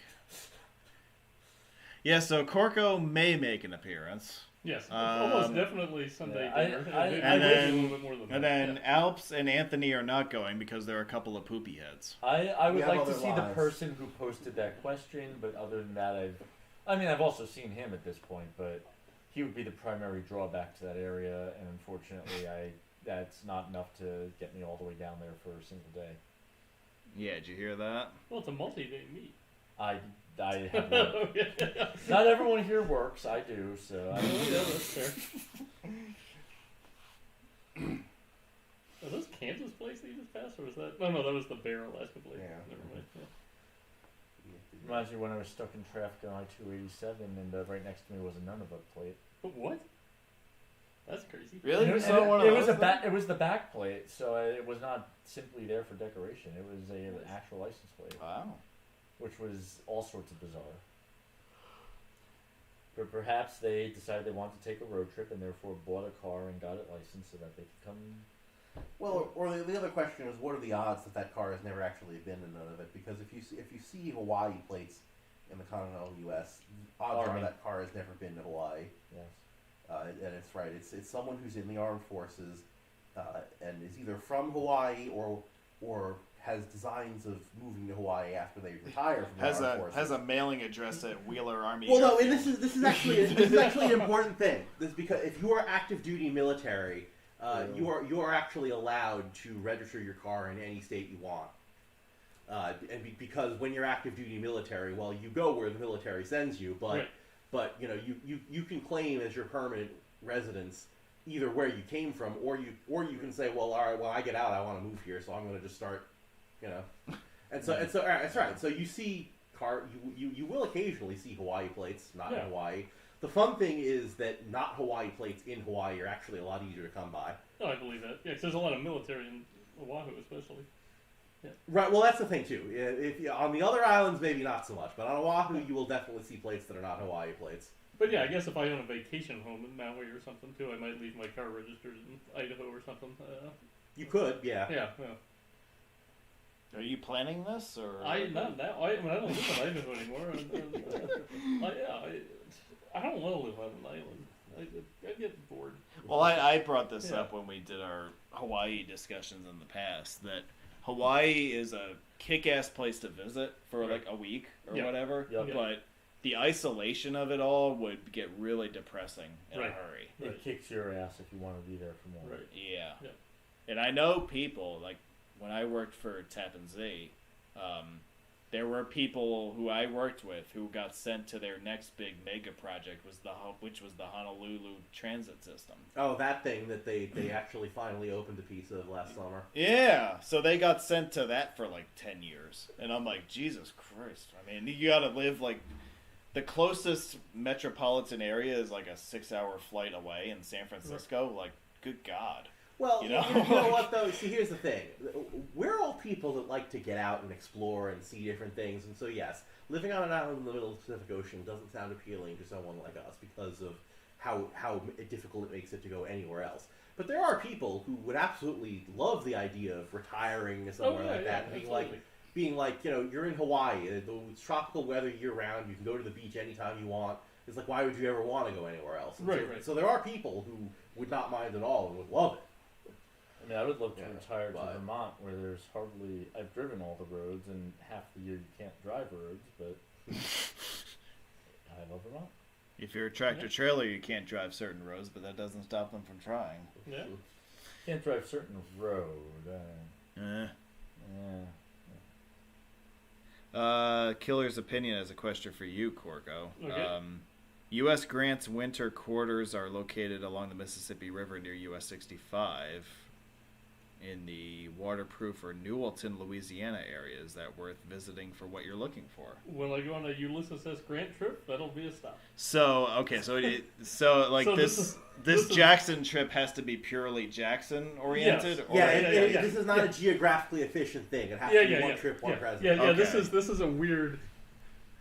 This is a weird plan, right? It's a thematic trip as opposed to a geographic trip, right? Yeah, it is. You have a presidential fetish. So I did a Washington trip, a Jefferson trip, a Madison, and a Monroe trip, all of which, in many cases, ended up within like 10 miles of each other, right? Because they all sort of hung out in the same parts of Virginia. So, it's a good excuse to use different roads, though, so I took different routes every time, but yes, so at some point I will do a U.S. Grant trip, and that'll be a little bit different. And I suggest skipping Millard Fillmore. Millard Fillmore is easy though. He's in New Hampshire, right? Did you stop at Natural No, Bridge you on have to Washington? you have to visit the University of Buffalo, where he was president. Oh, that's after right. his- Well, I can go to Buffalo. That's easy. Buffalo's not. Well, Yeah, you've already yeah. been to Buffalo, so I don't know if that counts Well, already. I didn't But visit the Millard Fillmore related items in Buffalo, so you might have already gotten Millard Fillmore done. Buffalo. So I don't know if you're aware of in Natural Bridge in Virginia, there's a place on the rocks where the letters G and GW are. yeah. Rumor has it that those are in fact George Washington's initials that he carved there himself. I am No, naturally these are- skeptical, but These were created by the people who turned Natural Bridge into a tourist trap. Right. but I have been there and I have seen the GW carved. And I've been like, yeah, I don't. So I went there as a Thomas Jefferson related destination because he owned that land at some point. But yeah, I don't know about the GW. I have been there to hear the presentation back in the day, and fourscore and then the lights start. That's That was Lincoln. not George Washington. Yeah, that's Abe Yeah, Lincoln. it was. I know. But the whole place is very. I am not recommending. stopping at regardless. I agree with that. I am Yeah, recommending to everyone here that you do not stop there. That you get your photo shy of the admission gate and turn around and go and continue on your merry way. Yeah, you can but yeah, I actually mean, see it's- Natural Bridge from the admission gate. Well, then you do not need to go yeah. there. I mean, You the do have to drive pay up, to get in. That is one Then thing do about not it. go. the drive up. What is that? 501 or 521 from Lynchburg is a very nice drive, though. Up to This Natural is two different things. What? I want to say it's right on 11. Yeah, no, 11 goes. Bridge. over. Yeah. But 501 is in the vicinity. If you're, I don't remember. What is Natural Bridge, Alaska, everyone? No. We're talking about a spot in Virginia. While the Glen Yeah. Highway just plays away here. So one fun, I don't know if it's a fun Alaska story, but so when I drove up, I was working for the Ada County Highway District in Boise, which controls all the locally maintained roads in Ada County, Idaho, and had been working on a project on State Street to add Michigan lefts to one of the intersections. And we're right in the middle of like the most heated point of this. And so I go on vacation and I'm driving up to Alaska, and I'm excited to be divorced from work. I roll into Skagway, my first stop in Alaska. I go sit down in a bar. I get to talking to the person next to me. They're also from Idaho, and he immediately starts bitching about this road project. And I'm just like, God damn it.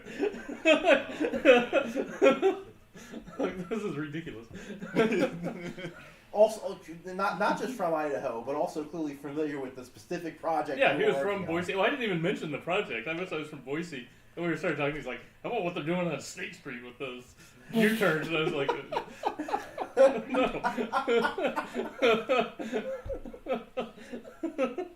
What are the odds, right? Yeah. You ended up scrapping the project in favor. No. We built the project, and it has been, Pedestrian- and it's worked very well. It's been a very popular project. We do in the middle of the night. You get people just turning left instead of going straight and making a U-turn and turning right like they're supposed to. But it's fine. It works out pretty well.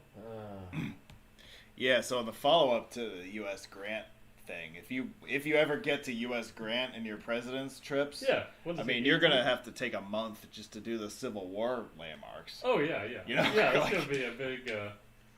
I'll give you one that's kind of a little bit off the map, and Yeah. and Jess alluded to this in the live chat. But if you're in Vicksburg, Yeah. the National Military Park is obviously the place that everybody goes to. Right. But there's a little like appendix of it on the other side of the river in Louisiana called Grant's Canal. Oh yeah. So he actually tried to dig a canal to bypass a section of the Mississippi River. Oh, nice. Yeah. It didn't go so well. No one else but- wanted to help him, so it was just him with a shovel. Well, it didn't work very well, but it's a very interesting primitive engineering effort to build a canal waterway to allow the Union gunboats to bypass. Well, we'll just go around Vicksburg instead of trying to take Vicksburg by force. And of course, in 1862, that didn't go very well, so that required them taking the city by force the following year. But yeah, if you're in the Vicksburg area, that's another spot to check out. And there's a little bit of a trench where they had started to dig the canal that's still preserved and all that. But I thought that was really neat. I didn't even know about that before I went to Vicksburg last year. But yeah, they're not used to being out in 24-hour daylight apparently, so they drive like morons in Alaska too. So you can't get away from the stupid drivers around here. So you'll have fun with the Ulysses S. Grant. Well, I mean, that is an inherent problem with the presidential themed road trips that I don't think I quite appreciated as I was starting. Is as you move forward in time, transportation becomes easier. So these guys have a much larger footprint. If I get to Obama, right, like. You gotta go to Hawaii. Yeah, right. I gotta go to Illinois and Hawaii, darn. right? Like that's gonna be a pain, right? I think But even around the time of U.S. Grant, there's railroads start to get invented and things like that, right?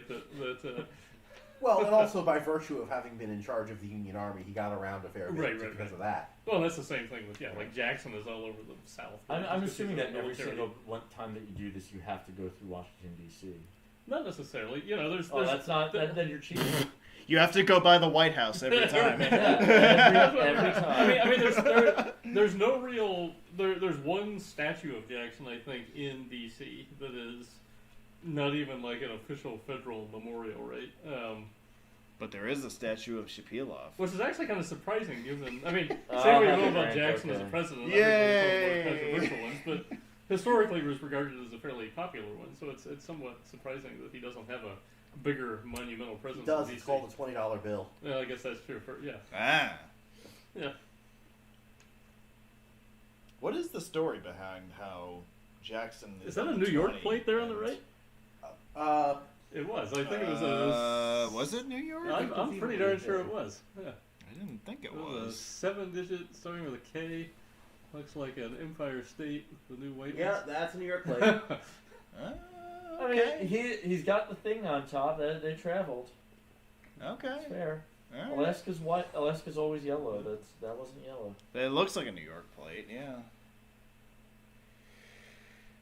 Yes. Tourists come from far and wide in the summer months. I mean, it's a nice drive. Yeah, as I said, this is the single longest continuous stretch of freeway in Alaska. Right. And if there was ever going to be an interstate signed in Alaska, this would be the stretch it would be signed on. Interstate A1 between Anchorage and Palmer. Ask Hawaii about how long an interstate has to be to sign it. Yeah, but Well, I think. most of it. The shortest mainline interstate in America is in Hawaii. I mean, it's only 8 miles, Yeah. so I theoretically. thought that was I-97. So Well, if we're including Hawaii, that's Yeah. not quite true. So I do think as road enthusiasts we should create a pack and and use it to lobby for things like this. We could send mailers all over Alaska That's lobbying right. for I-8. Say You know, yes whatever. to Interstate That's exactly, A1. right? Put some pressure on that. Right? Yeah, right. I think we can pull that off. I mean, and it's already part of the state's interstate system, quote unquote. So it's not like you would be changing federal funding in any direction. So, Right, you just really couldn't sign most of it as A1. No. We can say this part. but like this freeway section is why perfectly not? acceptable. I think Alaska should get So. to have an interstate if they a signed interstate if they want. Right, but I think to the If they point, want, though, they can anytime they feel. But we can lobby them and convince them that they want it by Yes. to the setting up point a though, pack and all of sending these mailers. roads existed before those interstate designations were slapped on them, and they were slapped on them so that federal Oh, funds yeah. could be used I to gotcha. improve those roads. Which is in direct contrast to the interstates on Oahu and Hawaii, which were built to be part of the interstate system. Interstate and defense system. Well, yes. Right? With You know. the exception of 201, which was built as Hawaii State Route 78. Yeah, that's another story altogether, yeah. when we get to But Hawaii is a much more classic example of the interstate system implemented in the way that it was intended to be implemented in the mainland. Right. This is interstate funding. Yeah. You know, this is more of the Wyoming scenario or the Jersey City scenario. You're talking about Alaska, you mean? Yes. That I guess, we like, want this road to be in the system, therefore it is in the system. Done. Okay. I I can go along with that to some degree, yeah. how is that any different from I-88 in Illinois or I-180 in Wyoming? Well, or I-88 Missouri? in Illinois is all freeway. Yes. Well, I understand that, but that's an arbitrary distinction. The purpose was the same. They added it so that they could increase the speed limit, right? It's not the case here. Yeah.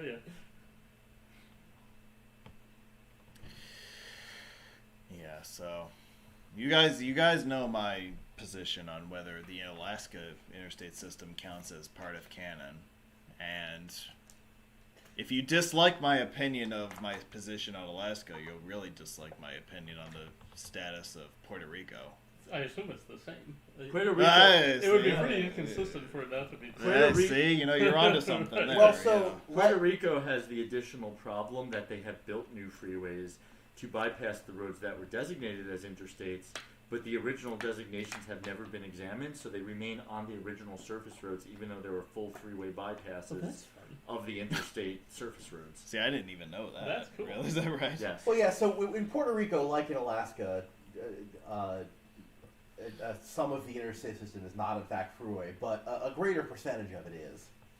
Mm. No, as I mentioned, most of it is parallel to freeway, not on it. Yeah, it's just on an improved alignment, if Yes, you will. the freeway is right there that they could move the interstate onto, but they It depends on what part. Parts of it are actually for a on good part of it. Yeah. Yeah, so that That works the for Puerto this. Rican system is garbage. So as far as I'm concerned. Does the national highway system exist in Puerto Rico?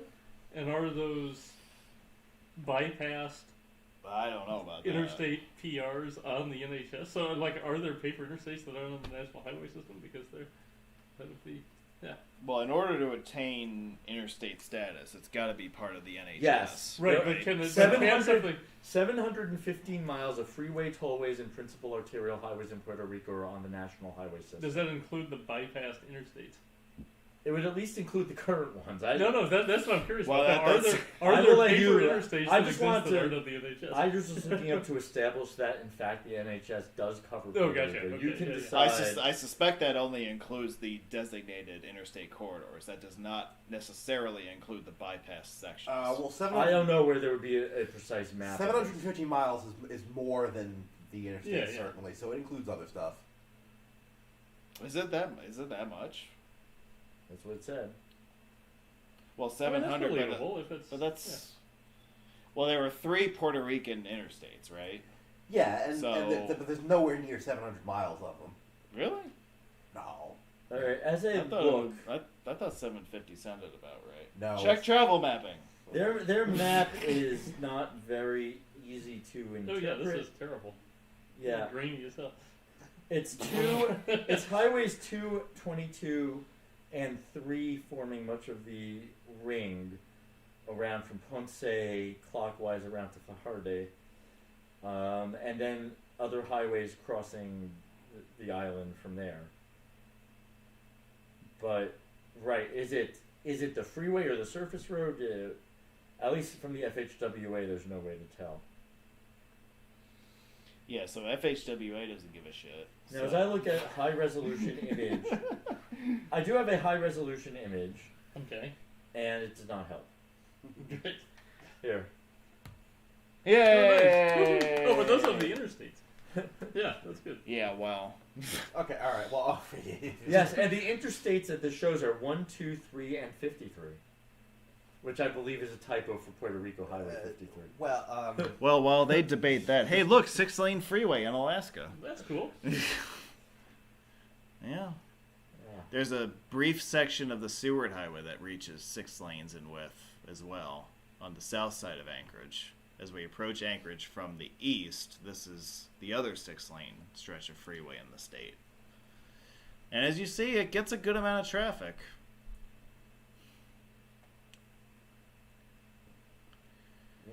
the way into Anchorage from It's- Palmer and Wasilla. as It's we pointed basically the only way in or out. Yeah. out. I mean, there is also the old road, but why would you be on that? This is faster. That is true, and I also think the old highway is discontinuous at this The point. old highway is where in 2005 I found a business 3 shield. White on green. What? A business excuse you shield? White on green. White on green. It is on my website, alpsroads.net, under the Alaska 3 page. I show. I was on the surface road, but I managed to get a photo of Business Loop 3 at the top of the ramp. At the top of the northbound 3 trunk road exit. Is that an interstate type shield? Or No, it is an Oh, Alaska shield, but It's- reverse color white on green. Fun. Helps roads. But so that's not the. So this is Alaska State Highway 1, though, not 3. Well, no, that where I saw the business shield was an old alignment of the current road, and where But it as was when we're coming in Oh, paralleling that's fun. the largest freeway, that would start with 3, and so the old road was signed as a business route for at least some part of it. But 3, not 1. The one I saw was for 3. That's the only business route shield I saw in Alaska. So was it north of the junction between 1 and 3? Clearly, because Okay. otherwise it wouldn't have said 3. I You haven't updated your website in almost 3 years. That is correct. Well, slight updates, but Because he's a slacker. That's I- why. my life has moved beyond updates, unfortunately. You need to hire my potent staff of doughies to help you. I do not wish to harness your potency. If that's okay. In a few years, you could hire Rainey as an intern. Yes, that I will do. That's true. That is going to happen. Unless in a few years Rainey absolutely hates roads. Yeah, which but I it's wouldn't. good- I that's wouldn't possible. blame her for That's that. possible. You know. Yeah, I mean, you tend to not like stuff your parents like. Yeah. No, but she would very much be hired at my business place to replace our younger staff. And I would say to Rainey, like, stay away from road enthusiasm, man. Like, most of the people in road enthusiasm are dopes. Yeah. So, you know. Yeah, no, that's just. You know, I am talking the it's like a professional realm. sinkhole of, oh my god. The professional Yeah. realm is reputable and where you want to be. Do ignore the rest of us, Well, please. I understand the professional realm, but like, do you really need to get bogged down in the nonsense of the AARoads forum and the Facebook groups and all that shit? Like, no, Yeah, you do. you can do without and that stuff. webinars and yeah. Well, no, see, this is very important educational programming. Yeah, The- you can have endless debates as to whether Lyman, Colorado is appropriate for use as a control city. Do you want to go down that rabbit hole tonight? It is. It absolutely See, you know what? Lee Mullen Hey, is. I gotta say something. Shame on you people for not showing up for that Denver webinar when we could have turned that episode into an hour-long discussion on that topic. You know, I Yeah, you're did right. touch on You're that right. on that show in December, and you guys were like, "Oh, I can't make it to that show. Well, I'm not gonna show up for that episode." So I had to I make was- that discussion by myself. and I was think at a What Denver did you related land one. on when you discussed it by yourself? Did When you you- discuss both sides of the issue and come to argue with yourself and come to a conclusion, or I did you- discussed both sides of the issue, and I came to the conclusion that Lyman is an absolutely justifiable control city. Damn straight. That's the So correct you know answer. what? That's- Screw all you people who disagree with me. Yeah. No one So can they- disagree with you when you're right. That's silly. Yeah, but I'm always right, so you know it doesn't matter. I mean, I think all points east would be. So more how do you appropriate get out of than here to you. my place? If you're always right, you'd have to make a lot of swirly loops to. Because I'm just a direct left. Wait, what? If you're always right, then how do you turn left to come to my place? You just make 3 rights. Yeah, that's what I'm saying. It's Yeah, out of your so way. you know, it's easy. I I'm believe- very familiar with navigating New Jersey. Whereas okay? I believe that the correct place to be is the middle of the road, and screw all those other motorists getting in your way. They don't belong there. Well, Yeah. I don't disagree with that. Well, yeah, in New Jersey, taking a left turn by turning right is just how things are done. Right. Yeah. But anyway, as we start to approach the city of Anchorage here, I guess we should We start are to in the wrap up. city of Anchorage. We're in Anchorage Borough. If you're driving a vehicle that's right. more than 16 feet 1 inches tall, sorry, you can't get under this bridge. Yeah, there are a couple of points here where you have to exit off the freeway because the overpasses are too short. I do think I do always it's worth noting that the interstate standards actually call for 14.5 feet of clearance Right, overpasses. interstate So- that is the minimum, and then there's other national highway where it's supposed to be 16 feet. A lot of There's places definitely a will not corridor. sign anything that's higher than that because it's not considered low clearance. But as you can see here, they said 16 foot 1 inch. Okay, well, they still felt the need to sign it. Well, it's not Texas. Which, yes, we'll sign things that are like 19 feet high. Yeah. Not fair.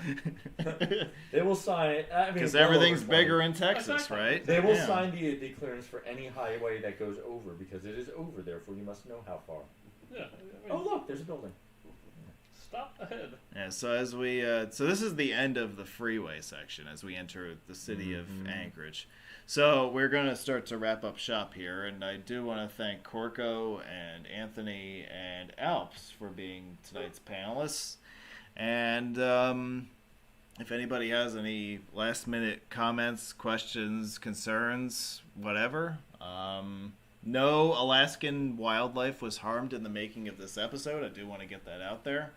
And even though Oh, you're behind a Yukon XL. Itself. Yeah, they're very proud of the fact that they have a Yukon XL. You're not in the Yukon, but there's the Yukon. yeah. And someone clearly likes it enough. They are very proud of it. Even though they have an Alaska license plate. No wildlife was harmed, even though I have this little doughy here who's Well, going you to did be eat some reindeer. my dinner tonight. But Yeah, that was likely raised on a farm, so therefore not wildlife. yeah, that's true.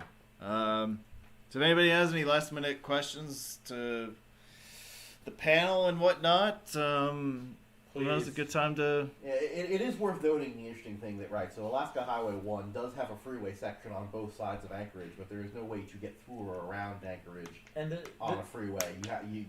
There's this no is your way through. there's They no do not- Interstate Right, A201 yet. they don't believe that there's enough of a demand for traffic to want to go through it instead of going to Anchorage directly, which you can make you can make That's the fair. case. Yeah, that's No, you can make the case that there's certain trucking traffic that probably is trying to get from the ports into the interior and has to deal with this. And but then there are also road Not a groups lot. that are driving through Anchorage because they want to go clinch things and they're not interested in necessarily Yeah. stopping. but looking But at yes, the majority of the traffic on those freeways is not going Yeah. through to the other side. So. looking at what I see Yeah. here, there's very little in the way of truck traffic. But this is the cause of congestion on a routine weekly basis. And this is Anchorage rush hour, sort of. Nah, I've seen worse. I've seen it backed up for multiple light cycles, and I've only been there twice. But it is a definite thing that does happen. Yeah, so this will give more fodder to the fictional highways section of the AARoads forum. We need an Anchorage bypass. and it should be the first signed interstate in Alaska. But I- which one would it be? Because it connects two different interstates. No, it should be Interstate A69E. Yeah. SNESW. Yeah.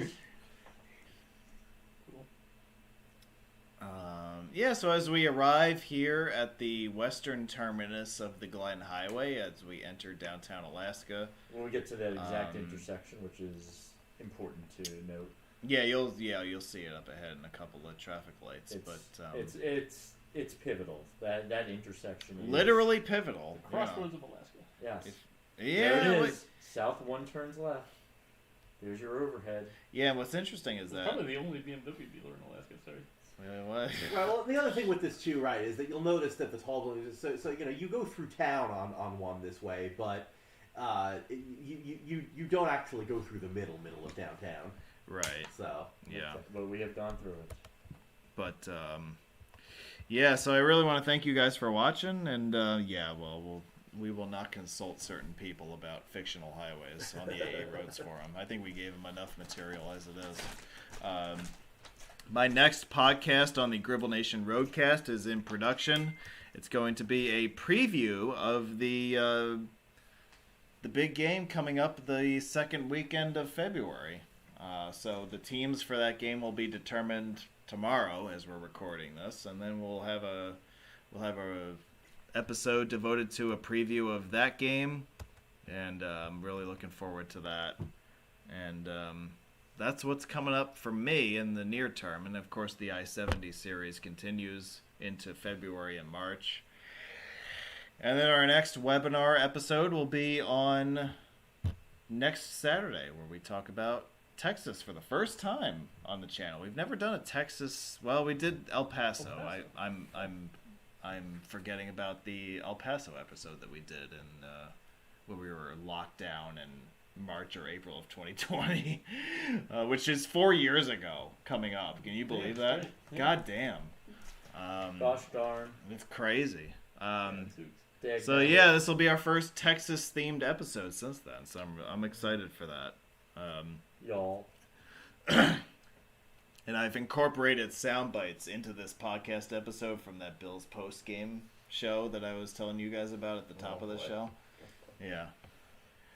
Yeah, the Buffalo Bills fans get really nice and really interesting and really enthusiastic when they're inebriated after a tough loss.